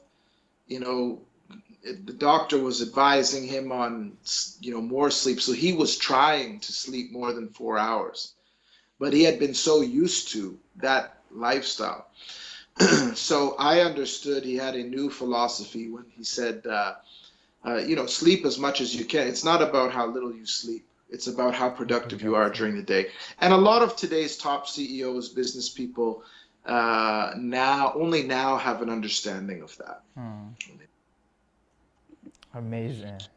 Wow. All right. Great. Let's do one more for ministry. Okay. Love everyone. Love everyone. That's him. And that I just couldn't possibly convey on this time today. But this is somebody who lives by the law of love. Everything he does is motivated by love. Even if he doesn't know how to love you, he'll see the Jesus in you and loves Jesus by loving you. That's his motivation. Do unto the least of these. You know, he functions that way. And anything that is in him that's working against his ability to love you, he's trying to crucify. You have to know that. Like, if you are lucky enough to see a struggle or the humanness or the flesh emerge, what you don't realize, and this is what the critics try to jump on, is okay, well, we spotted this or that, and they're trying to point this out, and they don't realize he's already set up he's already done prayer retreats on it. He's already looked up every scripture pertaining to it. He's already built a system to begin a process of crucifying that part of him. So by the time you come to critique him on something you spotted in his humanness, you're already late. You're way behind. You know, he's already doing things that you can't even dream of doing. And that's why it's just better for you to worry about your own life. Again, this is why we're not to be judging, because you don't know the relationship. You don't know what somebody's going through. This is why God judges based on the heart. So when he says, you know, Saul, he knew his work. He knew his ways, his works. And he rejected Saul, but he loved David. He accepted David because he knew David's ways. He knew what was in David's heart. And that was the qualification for it. So you're crazy to judge on the level that some people judge and criticize. You reveal your own ignorance because you do not know what's going on within the heart of such a man and his relationship with God. Profound. Where were you? Where were you when Pastor Sunday was taking a week, a month of total seclusion? Where were you when he's up in the night, when he's putting his feet in buckets of cold water to stay awake to pray? Where were you? What were you doing? Were you keeping that prayer schedule? Do you know the word as he knows it? So, you know, it's easy to throw stones at the guy on the pedestal, and finally you see him, you know, react in the flesh, or something happens and you jump on the guy. Okay, we got him. And you have no idea that God is fighting for him, you know, standing with him, affirming him, loving him, that God sees him as a son. People should be careful. Amazing, amazing. You know, Pastor Derek, what you just said is so good and so profound and so true, because Dr. Sunday has tried to say this many times, and he has referred to himself as perhaps the chief sinner, as Paul called himself. And he has said, hey, I'm not perfect, I'm a human being. And also when he addresses all of the things that are wrong in the mainstream Pentecostal and charismatic churches in Nigeria, he has said it times without number. I'm not judging these people personally. I'm not judging their private life. I don't know what they are having with God. I don't know. So why would I judge them as a person? But I'm talking about their practice. And he has said it, just like you talked about the last rule here, that he loves people. He loves everyone. And he has said it, I love them. I love these people I'm talking about. But listen, I'm not judging them as individuals. I'm judging their doctrines. I'm judging their practices. I'm judging what is not in line with the truth that is in the Word of God. But you know, somehow people don't get it. But I hope with what you've explained right now, using Dr. Sunday as an example, maybe we would have more percentage of people who will be able to understand Dr. Sunday and why he does what he does. Yeah, and you have to know, Pastor Sunday is his own greatest critic. Long before you're trying to critique him, he's critiquing him. He's working on him. This is the man who's practically founded an entire doctrine on working on yourself. In an era of church history where it's such religiosity. Only God can change me. I'm just waiting on God. You know, my father was this way. His father was that way. You know, God understands. In an era of such irresponsibility, Pastor Sunday understands sanctification. He understands doctrine. He understands theology. You know, you're looking at somebody that took the love chapter, began his ministry, and went away on retreats and said, I will not read the rest of the Bible until the love chapter is manifested in me. Who has ever said, who do you know? You're talking about a man whose natural default is radical. His natural default, he's a maximalist. So by the time you have critiqued, you better hope he doesn't turn around and critique you. Because it wouldn't be so nice. Yeah. And this is really what has protected me from the noise. Because some people have said, Pastor Derek couldn't possibly know what's going on. Or some people have said, well, Pastor Derek is just Naive. enamored with hype. You know, they try to, I've heard people have quoted to me what significant people have said about me. They've said, Pastor Derek is strange to us, you know, that he's from North America, he doesn't know better. You know, they've said all this kind of stuff, and they don't realize you really have to be in God. You really have to have a revelation of what Jesus did for you, your own stuff, and the journey that God walks you through in sonship. When I went through my worst crisis, and I called Pastor Sunday, I was so afraid to tell him, you know, that I was going through this divorce and this situation. And I remember he said to me, Derek, I said to him, why was I so afraid to talk to you about this? And he said, Derek, you think that if you do this many good things, it means you're a good boy. And if you do this many bad things, it makes you a bad boy. So you're a good boy today, bad boy tomorrow. You're eating from the tree of the knowledge of good and evil. You're not eating from the tree of life. And he explained to me, and his words, these were his words, but a son is always accepted. A son is always accepted. That was freeing. Wow. And to me, that's the balanced and relevant message of grace.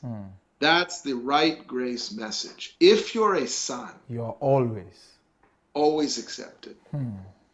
Always accept. Because a son is not rejecting God and walking away in rebellion, and a son makes mistakes. And he gave me permission to be a son instead of a slave.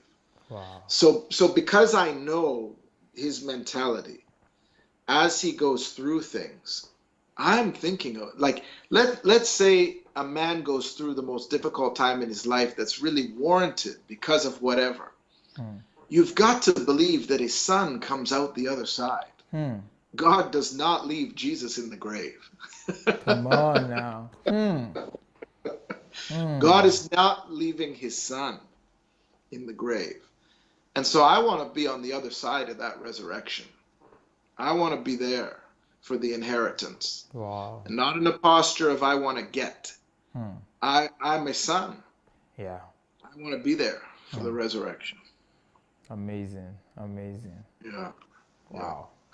And that's what we're seeing now. We're seeing what he's about to do. How God is going to use Pastor Sunday in the next phase of his life. And you just have to be wise to track with a man like that. You have to stay close. Yeah. You know, before you move to your next point, you know, Dr. Sunday used to say that many people, they hear this, but they think he's being braggadocious. But he says this: for anyone who is opportune to come close to him or to listen to his message, and that person turns his back and despises not him, but his teaching and what he has been preaching and his messages, there are two options. It's either God has given up on that person, and God said, there's no hope for. So maybe God has just given up on that person. Or that person doesn't like himself.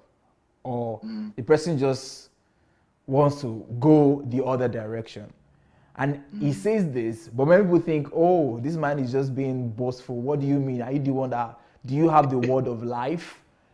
Am I turning my back on Jesus? But no, he's just saying that anyone who would be opportune to hear what I'm teaching and my teaching, is not even me. I'm not saying follow me, but at least what I'm giving out, the truths I'm delivering, if you would hear it and turn your back, it's almost like there's no hope for you anymore.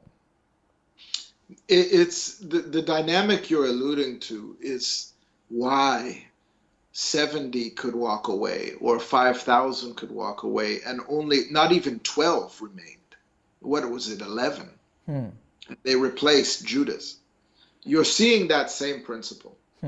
Okay, let's not compare it to Jesus so that the critics they enjoy it. Let's compare it to Paul or to any apostle in the book of Acts. the principle is found when the only one leper returned and gave thanks. In a crowd of many, few are thankful. Yeah. In the crowd, be suspicious of the crowd. That's what Pastor Sunday taught me, and I've seen it to be true. True. Be suspicious of the crowd. Only work intensely with sons. Yeah. So when people turn away, and often now that it's been a number of years of watching all this play out, a lot of the people that turned away, I can't speak for all of them. Some of them I knew or were, friends. But you don't really see them anymore. You definitely didn't see their ministries explode and prosper. So like if they were looking to disconnect or protect themselves by cutting him off, and now they're going to grow and explode in minutes, you didn't see that. In over a decade, I never saw that once. We saw the opposite. And you can ask Pastor Sunday, we saw the opposite. Wow. Yeah. Well, interesting. Please go ahead, sir. Because people don't know how inheritance works with fathers and sons. It's a whole other topic.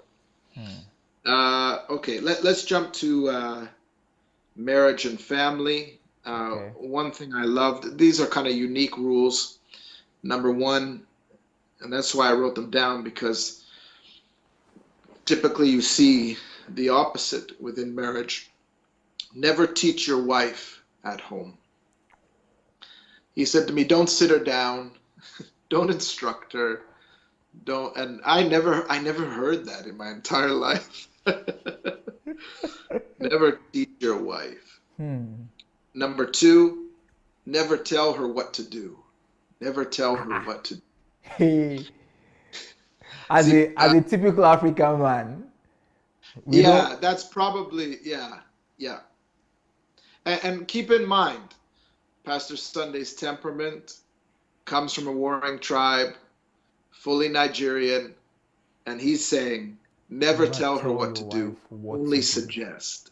So that part of him was crucified and was replaced with the nature of Christ. And so, anything that you some people think Pastor Sunday is controlling, domineering, they don't realize Pastor Sunday has mastered the art of holding things loosely. There's so much we could say about that here. Anything he holds on to, he holds loosely. And here's why. He gives God room for God to hold it together. Wow. He holds it so loosely that the kingdom and God is the one actually controlling this thing. So when you try to control, you end up losing. And he said, what you are not willing to surrender to the kingdom, you don't really own. You don't own it. It owns you. You will have that money you put in your pocket will have fallen out some hole somewhere. And you lost it because of how tightly you held it. Pastor Sunday is actually a man that holds things loosely. Wow. He'll hold his relationship with you. Oh, you want to go? Okay. Oh, you want to talk this way about? Okay. You think he's the opposite, but he holds things in such a way that the kingdom does the heavy lifting. Wow. Amazing. It's like his principle, where he has taught never to be attached to anything or to anyone. Just one single attachment to God and to his kingdom. Well, and I could take it to, like I've had not that long ago, late night conversation, just him and I, for several hours. And he said, I am a source.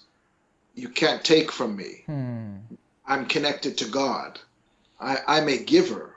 You can't give to me. You can't take something. You can leave me and I don't suffer loss. Like it was a really high level conversation we were having, because I was pushing him.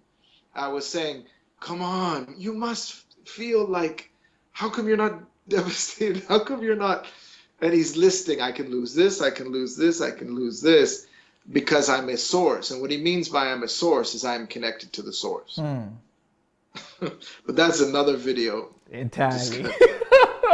That's another topic. Okay, the next one, never shout or scream at your wife or raise your voice. He actually has a rule, or he did when I was under these teachings. You don't even yell to her from the other room. You don't call, like, holler at her to get her to come. And there was a time when he asked me a question about my wife at the time and when I was married. And I called her name, like, to try to get her to come from somewhere else. And he was like, oh, no. It's like, just don't drag her. Let her just be. Let her just flow. That's stability. That's a man who understands he's the foundation. He's the soil. He's just the soil. He's just sitting there as the soil. And he's letting the growth, he's letting his wife blossom. He's letting his kids blossom. That's a man in total place of stability. Number 4, you don't raise children, you build children. You don't raise children, you build children.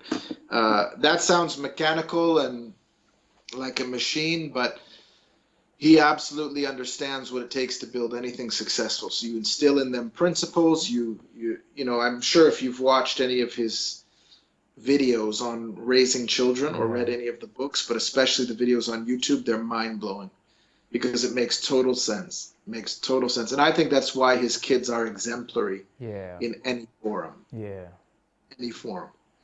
Wow.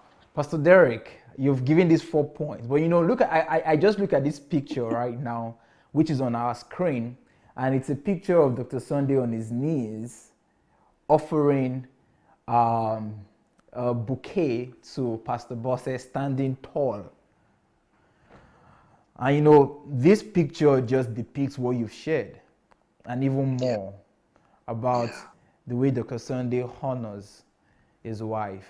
And some things that you've said, I mean, there are things that one has to really sit down and work on, because one would think it's normal. I mean, your wife is just at the next door and you just want to just shout her name, hey, come. And then here is Dr. Sunday saying, no, you don't yell at your wife. You don't even scream from the other room. Because you wouldn't shout at a queen that way. You see where it's coming from. You wouldn't shout at royalty that way. There's a protocol for how. So you treat her as royalty. You got it.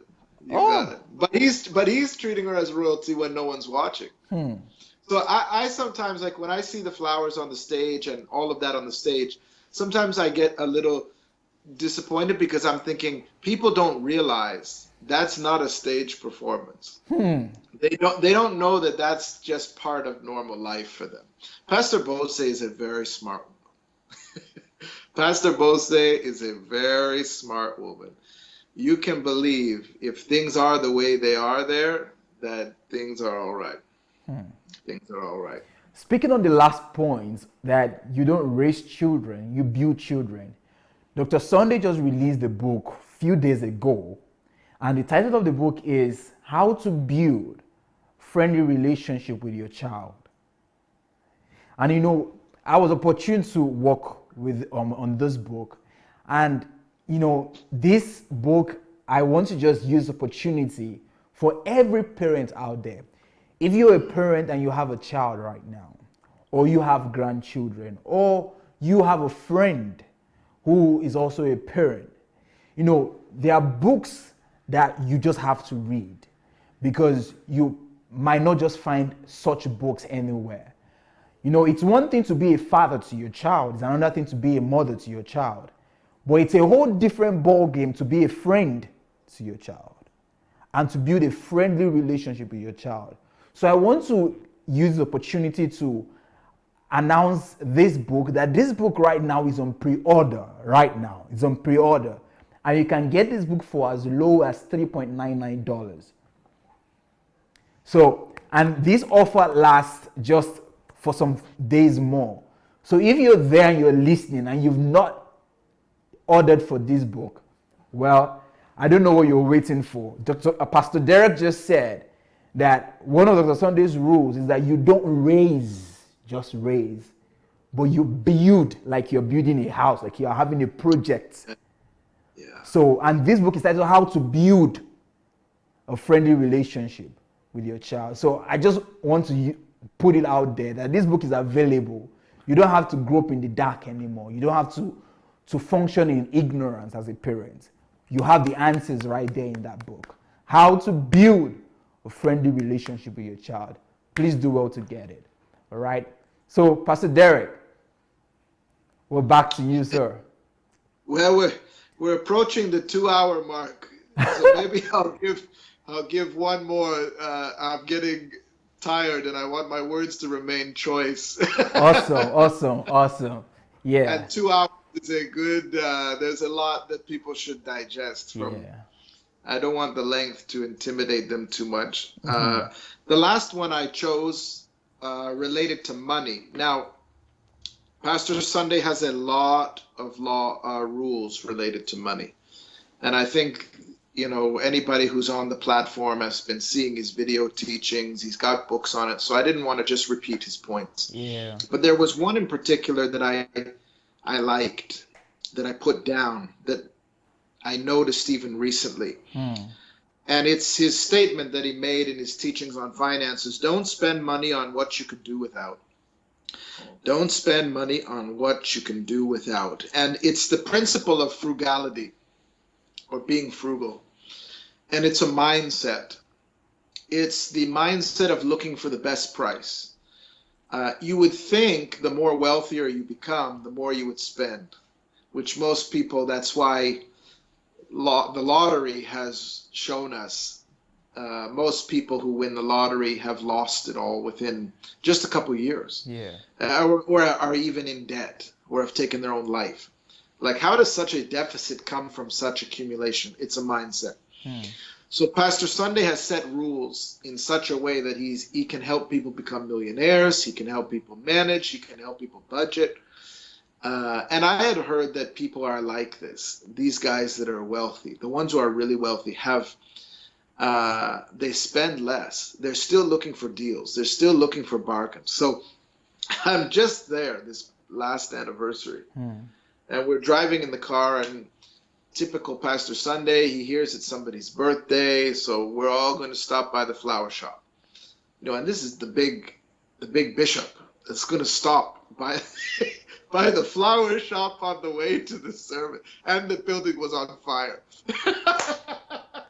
But the building's on fire, but he's going to express love to this one person today. Wow. I mean, that in of itself. So we stop by the flower shop. He says, do you want to come?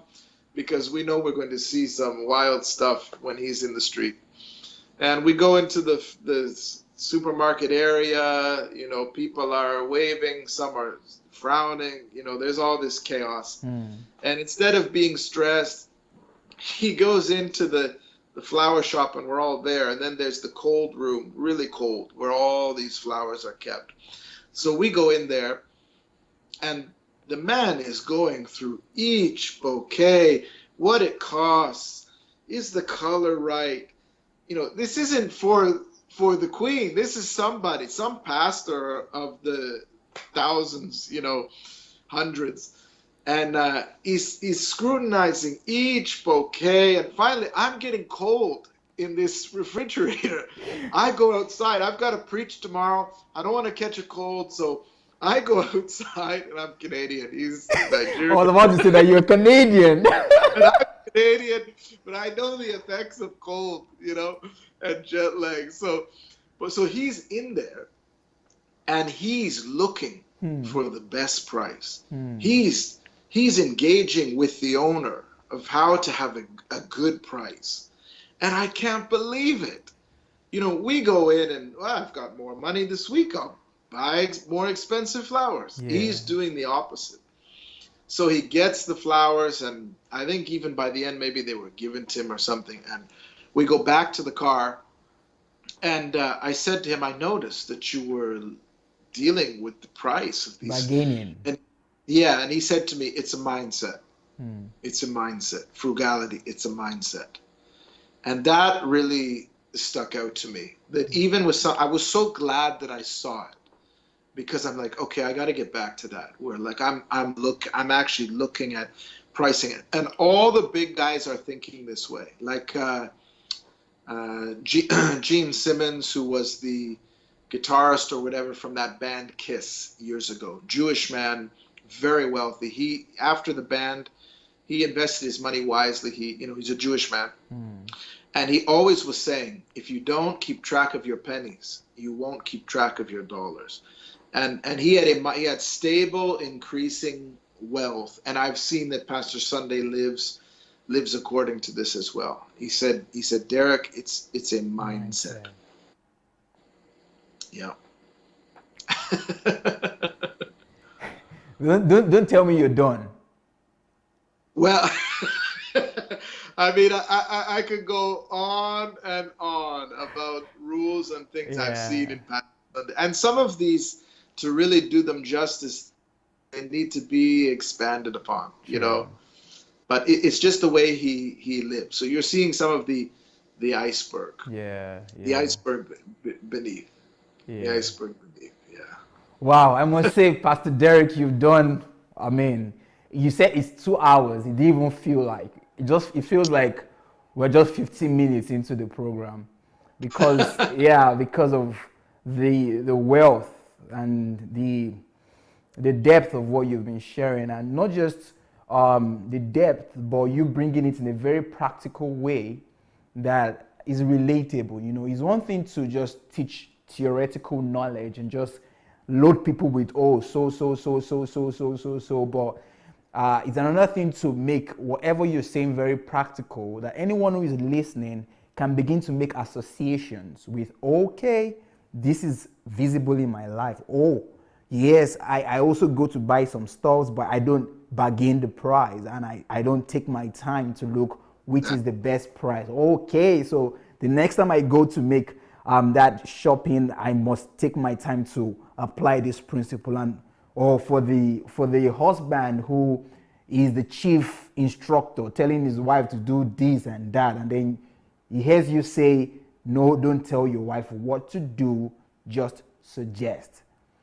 I mean, because if I just list rules, 20 rules, 30 rules, people read them and think that they got it. They don't remember. They never look at their paper again. It's a whole culture of that. And so I'm trying to bring them into, this is where people really live. But that thing with the flowers, the detail. Even when we got back into the vehicle, he turned to me and he said, it's cold in there, right? Like he noticed I walked out. He's in charge of the details, you know? So you have to bring it into a practical level so the people who watch this, they'll never forget what I've said. They'll never forget. I would never forget. So I'm glad to hear that. I'm going to write a book. I have 2 more books on the way, and then I think I'll write this one along the lines of the Pastor Sunday I know. It'll be something I'd like to do within his lifetime for sure. Wow. Amazing. Well, dear viewers, Pastor Derek SCHNEIDER from Canada. I would like to announce once again, I don't know if we have callers yet, but I would like to give the invitation to anyone who is listening who has something in your heart you want to share, your thoughts, your opinion. What do you have as an impression right now on your heart that you would like to share with us and to all of the viewers all over the world watching today's program? We'd like to hear from you. We'd like to hear your thoughts. So for you to do that, you would need to go to Facebook Messenger and search for Move Agents on Facebook Messenger. And right there, you just write to us that you are interested in having a call, and we will call you. We will call you, all right? And I would also like to make the announcements about Dr. Sunday's book promo, which is in this month of May. If you would like to partake in this promo, you just send a mail to the office that is at dsasbooks@gmail.com. dsasbook@gmail.com. You might not get your response immediately because there are tons of messages coming in, but I would like you to please be rest assured that in due time you would get a response to your order, all right?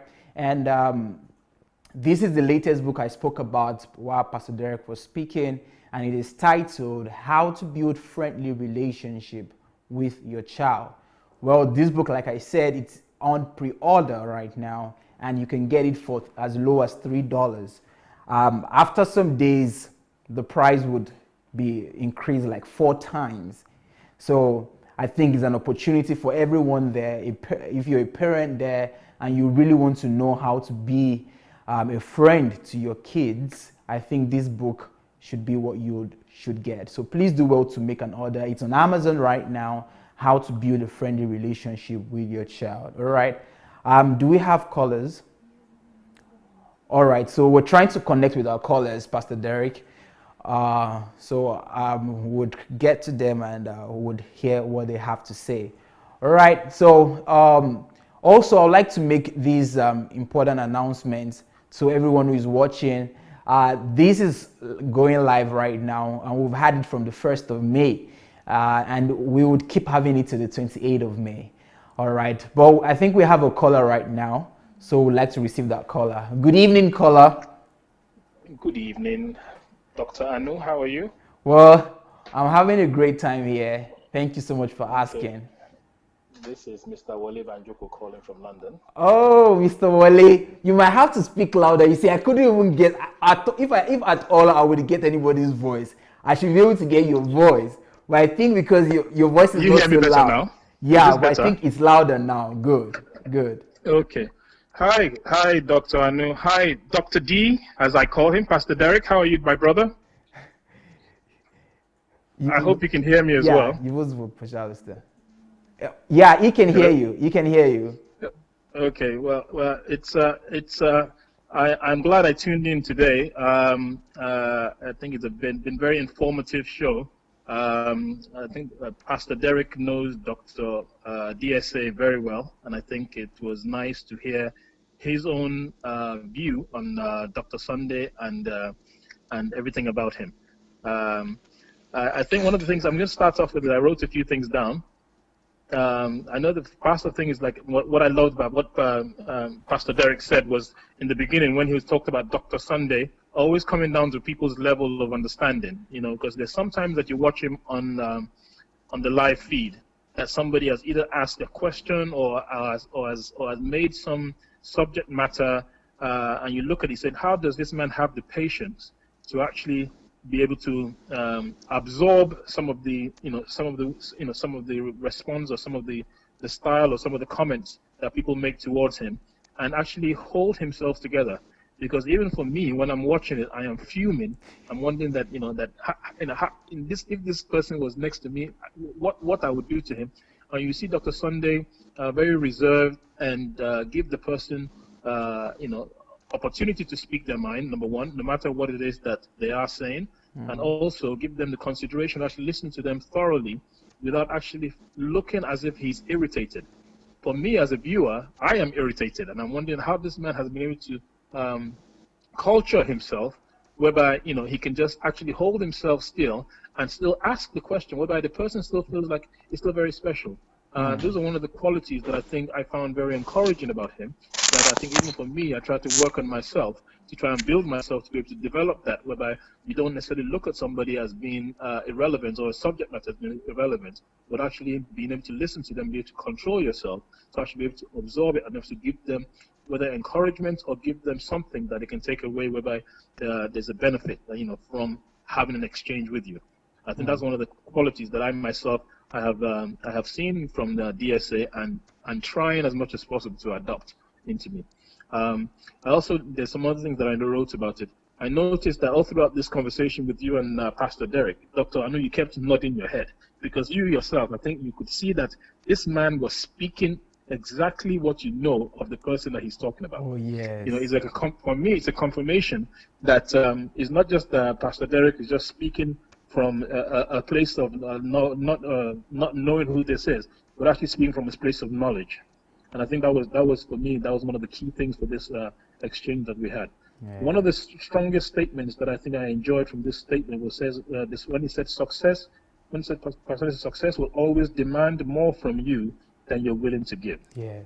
I think that is a very powerful statement. And anybody really that's working hard in trying to accomplish anything, if you have this statement as part of your heading that you look up to, it will give you the drive and the ability to be able to conquer almost anything that you wish to do in your life. So I think for me, that's one of very powerful statement. Wow. There's another thing that Dr. D, as I call him, but it's Pastor D, said about the principles of DSA. One of these principles, in terms of as much as somebody that gives everybody as much time that he has, when he is in his seclusion, it is a principle that he holds on to. Because I have also been to Ukraine, whereby you don't get to see him for days, because he is in his retreat. And I think that's a special quality, no matter what it is. So it's not something that you hold on to. Say, how can I come all the way to this man and this? I come here and I can't even see this man. But really, it is something that he has done, and it's a principle that he has followed. Not necessarily to make you feel irrelevant, but it's something just to show that the principle is a man of principles and he sticks with it. I think one of the other things that I think I noted here was that Pastor Sunday doesn't pass you by. Pass you by whether physically or pass you by whether even if you send him a message, he'll respond to you at an appointed time that he has. For a man that is so busy, he will also make the effort to also try and reach back to you as much as possible. I think this is something that he himself has shared many, many times. Anybody who has listened to him, you'd have heard that. But I am also somebody, a big believer that I have seen this principle work in his life all throughout. And then the other thing I want to say is this: you asked Pastor Derek that because he's a white man from Canada, that why does he follow some of the principles or someone understands or has a connection with Pastor Sunday. All I have to tell you is Pastor Derek is my twin brother. He's from Idumila. He's actually my twin brother. I don't know. There's everybody might be. He's just the white version of my brother that's been, So he's not a Canadian. He's from Idumila. He's my twin brother. Just another thing. And then just to finish it up, the Pastor Sunday, I know, you have the right authority. Pastor Derek. I'm just going to say, I have to accept the fact that he has the authority to write about Pastor Sunday because he knows the man very well, and that's basically where I'm going to end up on this point. Pastor Derek, you have the same hairstyle that I do, so definitely we're twin brothers. You just have to grow your beard, and everybody will mix us up, as we say. And hopefully I'll see you at the end of the month. I hope, and Dr. Anu, the same for you, sir. Wow. Thank you, gentlemen. I've appreciated this whole week of everybody speaking about my brother in a different light. I think we've had people where we can see him as a jovial man. We've seen him as a family man. We've seen him as his responsibility. We've seen different aspects of him. It was good to have Pastor Derek share another side of him today. Wow. Thank you, gentlemen. I love you all, and God bless. Wow, Mr. B. Only the best. Bye-bye. From Wale, the master chef. Yeah. You've tasted his food, right? Oh yeah, of course. But he posted on Facebook. Yeah. So he's making me hungry. And he makes us hungry. Life. Yeah, we're all hungry because of Wale. He's a good friend. He's a good friend. Wow. I love that guy. Wow, great. And he said that you're from Idomila. What is just left is for your bed. That's it. The hairstyle is good. My hair on the beard. Yeah. Awesome. I'm privileged and honored. Wow, great. Well, thank you so much, Mr. Wale. Thank you so much for your call, for those words that you said.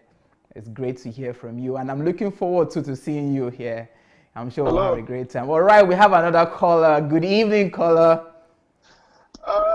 Good afternoon, Dr. Adu.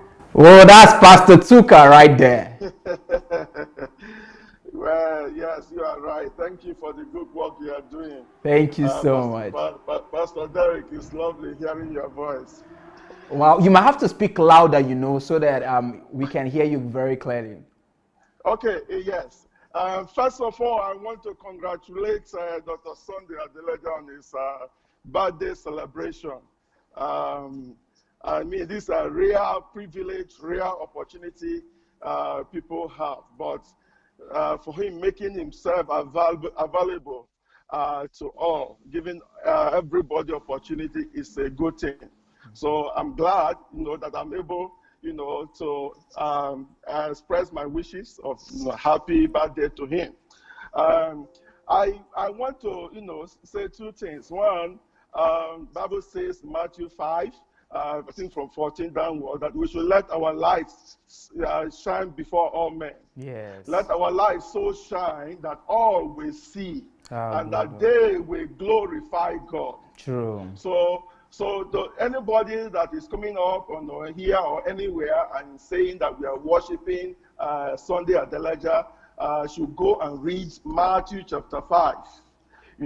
When the scripture talks about that we are the light of the world. That meaning that our good deeds should be so clear, should be so conspicuous, that people had to talk about it. Sunday Adelaja is not talking about himself. It is not himself that is giving the testimonies of himself, but people that have related with him, people that have dealt with him, people that have seen him, people that have eaten, people that his life has touched, are now celebrating him, the way we are celebrating. We are not worshiping, people are not worshiping Sunday, but we are celebrating him because we have seen or we know what he has done, and that is a good thing. So for those of us also, those out there that are wanting, what is the secret of this man? How come he's able to do this great thing? Mm-hmm. This is an opportunity. This is an opportunity to begin to hear what people are saying. And then if you are challenged, you are so challenged, try to live that life. Try to imbibe these principles. Try to live the way people are saying that this man is living. And let's see if we will not see you at the top. Amazing. Amazing. I want to tell you, Pastor Derek, that your testimony today, is so powerful. And the testimony touched somebody that was with me. I had a guest, a client, she's a white. I had to take them to a museum somewhere in Washington, D.C. And you were talking about the principles. And then you were talking about, how Dr. Sunday will, in the company of big men, we pick up his wife's phone and was talking to his wife, until most of the men left the room, and how that was a principle that he had to live by, not minding anything. And while that was going on, because I was kind of feeling that I might be distracting my guest or my client. I wanted to put it on the earpiece. I tried, so much, but it didn't work. I wanted to remove it from speakerphone, on my car and put it on the earpiece, but it didn't work. But, the good news, why I bring that up is that, when I was about to drop this lady, she now told me, who is this man they are talking about? And as I know, this Pastor Sunday Adelaja is from Nigeria, and he said, okay, she now said, he's in Kiev. I said, I look back and look at her. Apparently, she heard what Derek was saying, and she went on Facebook and on Google. And Google, and she was even telling me about Sunday Adelaja, and she said she is going to look and begin to listen to this man. Wow. So I said that to encourage everyone, please share. You never know who you could bless by the testimonies that is coming from this platform. So thank you, Dr. Anu and Pastor Derek, and happy birthday to Pastor Sunday Adelaja. Bless you. Yeah, Derek. Wow, Pastor Tuka.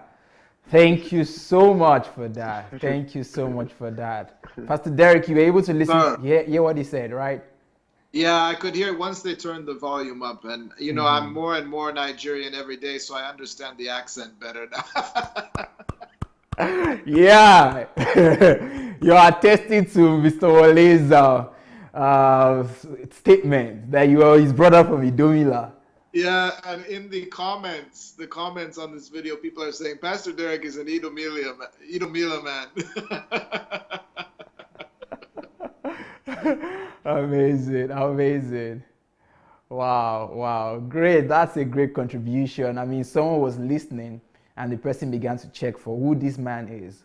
Who would rather choose to speak to his wife where there are a lot of dignitaries who are waiting for him? Who would do that? It's amazing. Yeah. Wow. And these are true stories. You can't argue with its truth, right? Wow. I think we have another caller already, right? Yes. Okay, hello caller, good evening to you. Good evening, Dr. Anu. Well, this is Chris Al. I was going to say London. that, Chris Al. Yeah. Awesome. Please kindly speak louder so we all can hear you. Okay. I just want to say good evening, Pastor Derek. It's so nice to listen to you today, to see you again. I was privileged to meet you at the last HMT. You, honestly speaking, just listening to your, will I call it message or testimony or about Dr. Sunday, you've just blessed my soul.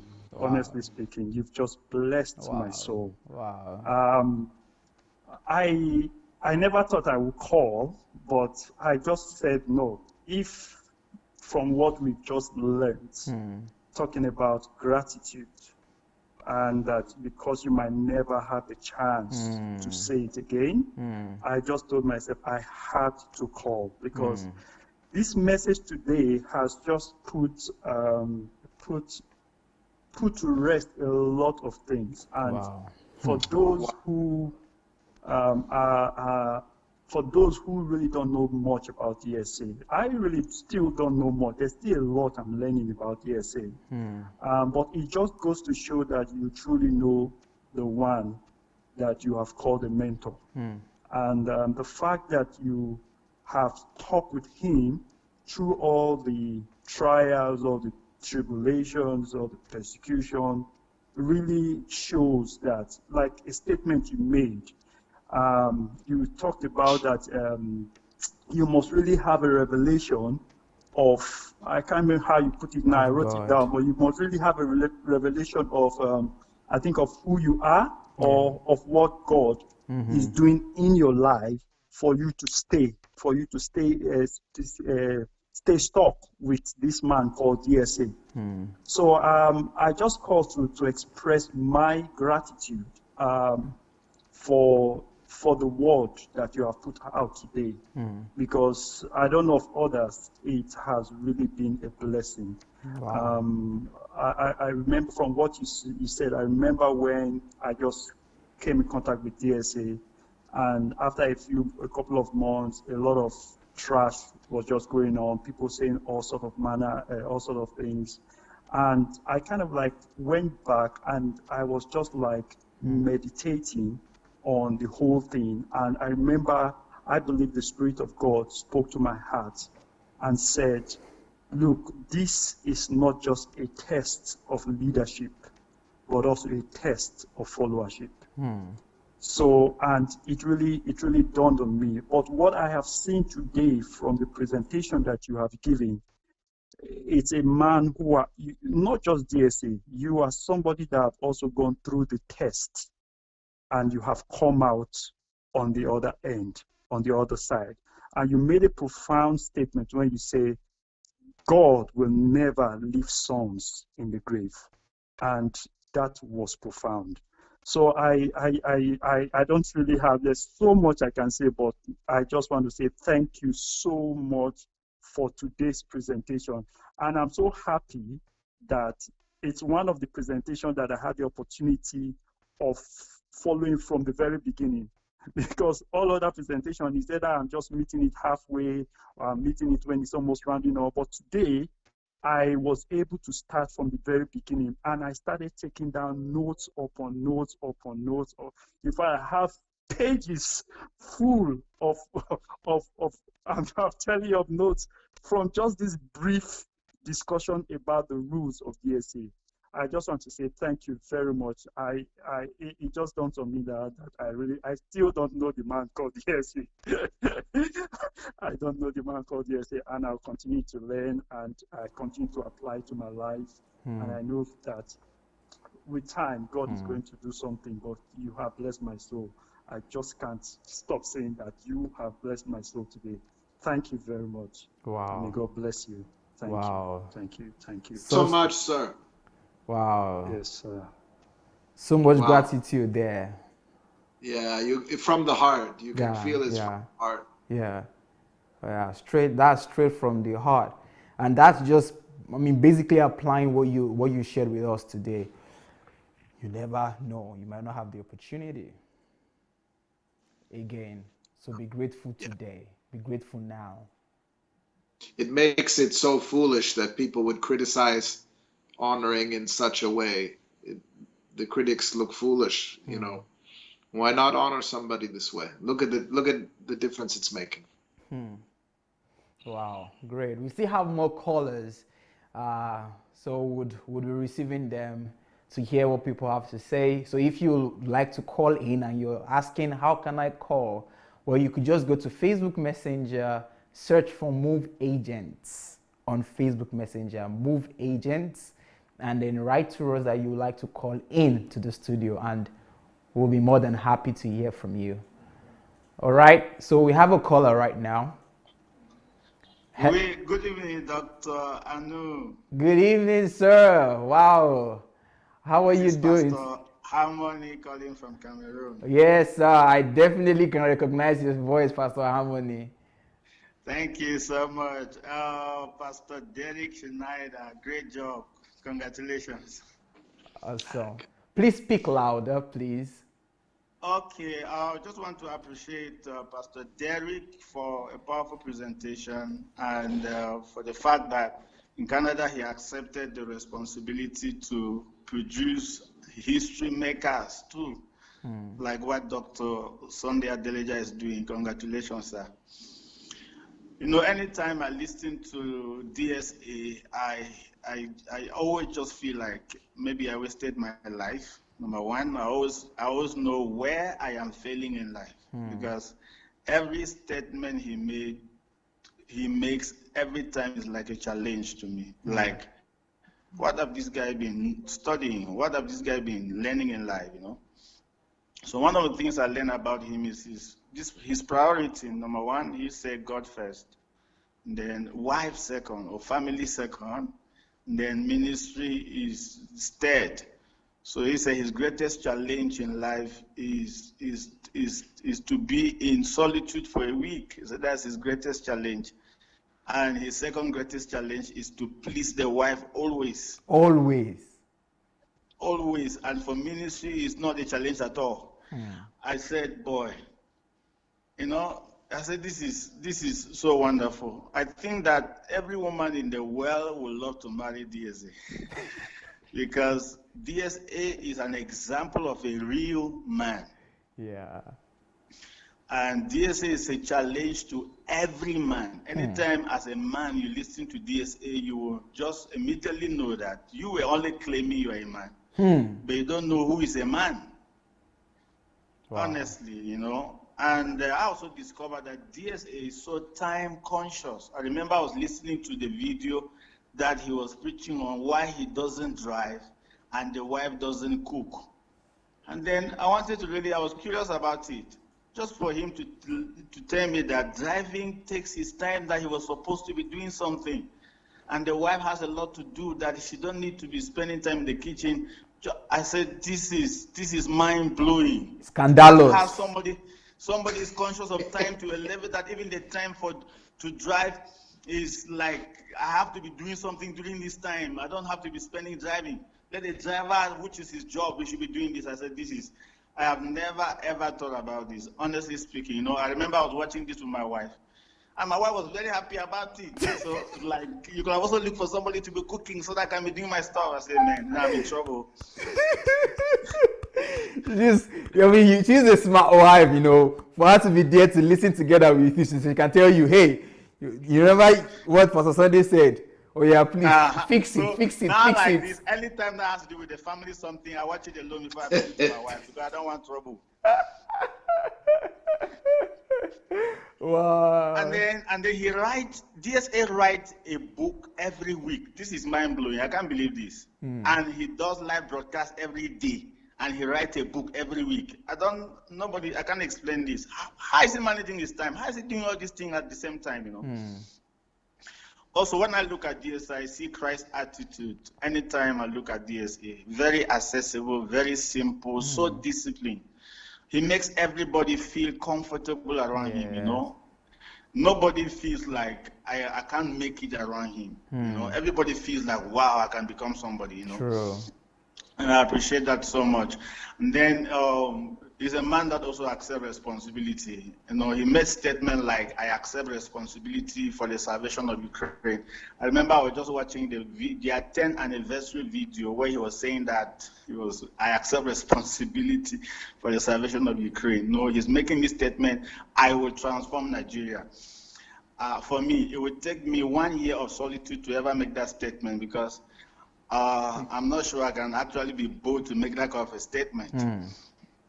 Seriously, because it's so challenging. And I remember that Jesus Christ also was known for making such statements. The Pharisees and the Sadducees, that is the religious cabals of his time, were angry with Jesus for one thing. I am the light of the world. I am my Father are one. Now this statement, I think, is a statement of responsibility. Which, if everybody wants to accept responsibility for their city and their nation, I think it will bring transformation. My concluding statement is Galatians 2:20, where Apostle Paul said, I am crucified with Christ, nevertheless I live, yet not I, but Christ lives in me. I think it's no more DSA, it's Christ living in DSA. With the things that he does, and the short time that he does the thing that he does, I think it's no longer him. It is Christ that actually lives in him, like what Apostle Paul said. I am crucified with Christ. I am no longer the one living. It is Christ that lives in me. This is my concluding statement. And I am so happy about my encounter with DSA because, as I said, if I want to be challenged, I need to listen. I need to watch a video like this. I need to always listen to you people. Thank you so much, Pastor Derek. My greatest prayer is that I will do what you are doing in Canada, in Africa here. I am in Cameroon. I believe that we are going to begin a History Makers Academy here in Cameroon that will go to Central Africa and other parts of African countries. I am happy about this opportunity. Thank you so much, Dr. Anu. Wow, thank you so much, Pastor Harmony. That is Pastor Harmony all the way from Cameroon, Africa. Glory to God. Beautiful. Wow. I mean, his concluding statement was Galatians 2, verse 20. Pastor Derek, until I met Dr. Sunday, I just thought those things are very good for preaching. I didn't know that those things were actually meant to be flesh, Because I used to preach it. I used to hear people say, yes, nevertheless I live, yet not I, but Christ that lives in me. And I preach it and everybody's, I will preach it and everything. But to have it actually tangible, where another human being can see Galatians 2:20 in your life. Yeah, most people are too much alive for Christ to live in them. They are too much alive. Wow. That's what thinking. That's a seller word. They are too much alive for Christ to live in them. Yeah, for God, said it of Paul, for power is weakness. Strength is made perfect in weakness. If you want to do exploits, you're going to have to find that weakness. And the mercy of God, if He helps you to become that weak, so that His grace can be sufficient for you. And that's the secret of Pastor SCHNEIDER. Wow. Thank you. We have another caller. All right. Hello. Good evening, Dr. Anu. Mrs. Ufoma. And good evening, Pastor Derek. Good evening to you, ma'am. Can you hear me? Very well. Please go ahead. I didn't think I would be able to call. I just quickly sent the children to bed so that I could call. Thank you so much, Pastor Derek. I was really excited to see that you were coming on the show today. It's just really awesome, hearing you share. One thing that I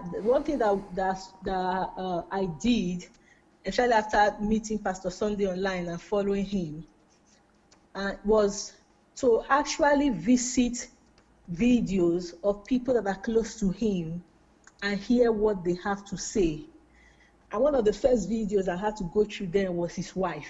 And after his wife, then I noticed Pastor Derek was always around him, and then some people that had testimony of living in that house with him for a long time. And those videos actually helped me a lot, especially when, we said, some people just came and were making a lot of noise and talking a lot of rubbish, And I remember even there was one time I was really hot. I remember one of the video of his wife, and what she was going, like what she was saying there, actually helped me. And I kind of told myself that, these people, they are used to this, because this is how many years ago. If she's talking what is my own problem? This is nothing new. And that I remember that day. I think I even said that, I said, I thank God that in spite of all of this, all through these years, you have not changed. You have remained the same. And I was just so grateful to God. The best way to know any person really is to listen to the people that are close to the person. But I'm surprised that people will spend time listening to people that don't even know a person, and you want to get an information of somebody that they have not met from them. It doesn't make sense. This person that wants to tell, this person that you are listening to has not met the said person, and you want to get information from that person about him. It's foolishness as far as I'm concerned. I remember I tell somebody, I said, you can't tell me about somebody that I have met. I should be the one telling you. I know what I know. You don't know. You have not met this person. You don't know him. I have met him. So I should be the one giving you information, not the other way around. You understand? So what we are doing here is really very, very good, because it takes for someone, if you are really following somebody, you need to listen to what other people have to say about somebody. And also check out the people that you are listening to, before you even accept what they have to say. And Pastor Derek is one person that I'm really so glad that he's here today. I remember the HMT that I attended, Pastor Derek, he shared a lot of funny stuff of his struggle, trying to even catch up with Pastor Sunday and follow him, and just have him mentor him. And everything he has shared, everything about Pastor Sunday actually gives, poses a challenge to you. I remember actually that principle of, never pass by anyone. Or there's another one that Pastor Sunday notices everything. He notices everyone. And that one stood for me, especially when in fact, he made me also realize that I had my own prejudice. Especially when you are coming from a religious background, you quickly judge people even before you get to meet them. But when I heard Pastor Sunday say that when I saw that principle about that, he noticed everything and he never passes by anyone, I started seeing myself, working on myself to do that. Because I realized that if you cannot come down to people's level, if you cannot put your prejudice and your biases behind you, you can't love people. there's no way you can reach them. If you judge them even before you get to know them, how do you minister? You can't minister to them. Yes. That was a very strong. Yes. But another thing that struck me, Pastor Sunday, is that I thought I was humble.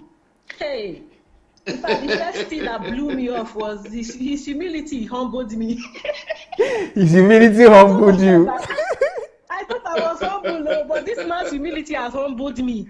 I didn't even realize that I still had pride until I met Pastor Sunday in my own naughtiness, in my own. Well, where do you want to rank me? I was shocked that Jesus. I didn't even know that I was not humble. Wow. His humility humbled me. I don't forget that Pastor Sunday's humility humbled me. He made me realize that I still had pride in my life.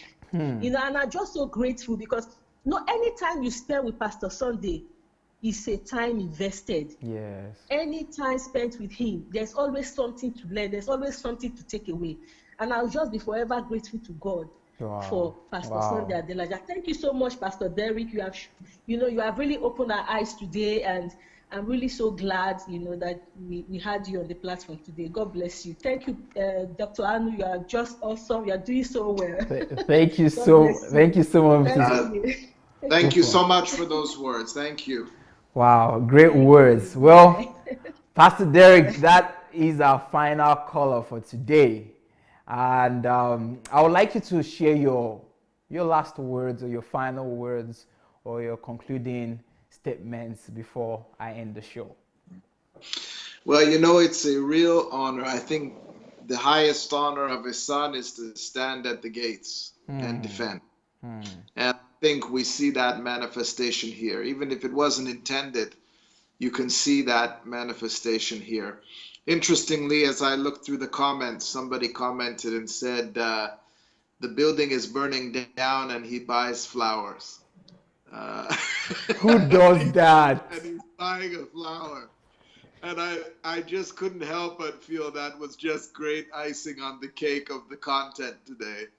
So I want to wish you, Pastor Sunday, a very happy birthday. A 52, years and your best years ahead of you. I know what God showed me in that dream of what you're going to do. Having not known any of your plans at that time, and the Lord showed me.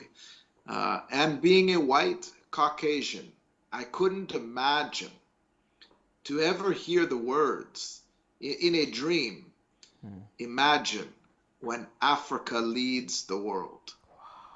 Imagine. I gave it to a Canadian. Imagine when Africa leads the world. Wow. We're talking about much more than a man. Glory to God. We're talking about a movement and an era, a shift in the history of the world as we know it. Glory. So I leave you with that in Jesus' name. Wow. Pastor Derek, this was an amazing time. I told you before the program began that just after I received your final mail, I said, no, you successfully stirred up my anticipation for today's program. So I didn't just come today to host, but I was ready to receive. I was ready to learn. I was ready to take all I could while I'm seated here. And I must tell you that I'm full. I feel it. I know that I've received some things today. And I want to hope that people who are listening have at least one or two things that they will be able to take home with them as a result of today's program. And that is exactly what this is about. 28 days to celebrate Dr. Sunday's life, his legacy, his impact, his influence, and his example, his model that he has given to us through his life. And that's what we're doing. We're not just like one of the callers said, we're not worshiping him. We are picking lessons from his life. As he always says, Pastor Derek, he says that he is a ladder and he is a bridge. So we're using his birthday to use his life as that bridge, as that ladder for us to climb to our destiny. So I want to use this opportunity to welcome everyone. Please share this link, invite your friends, everybody, invite the critics, invite everybody. let's all come to this feast where we get to learn and receive what we need to actually live the life that God would have us live here on earth. So we're continuing this program tomorrow.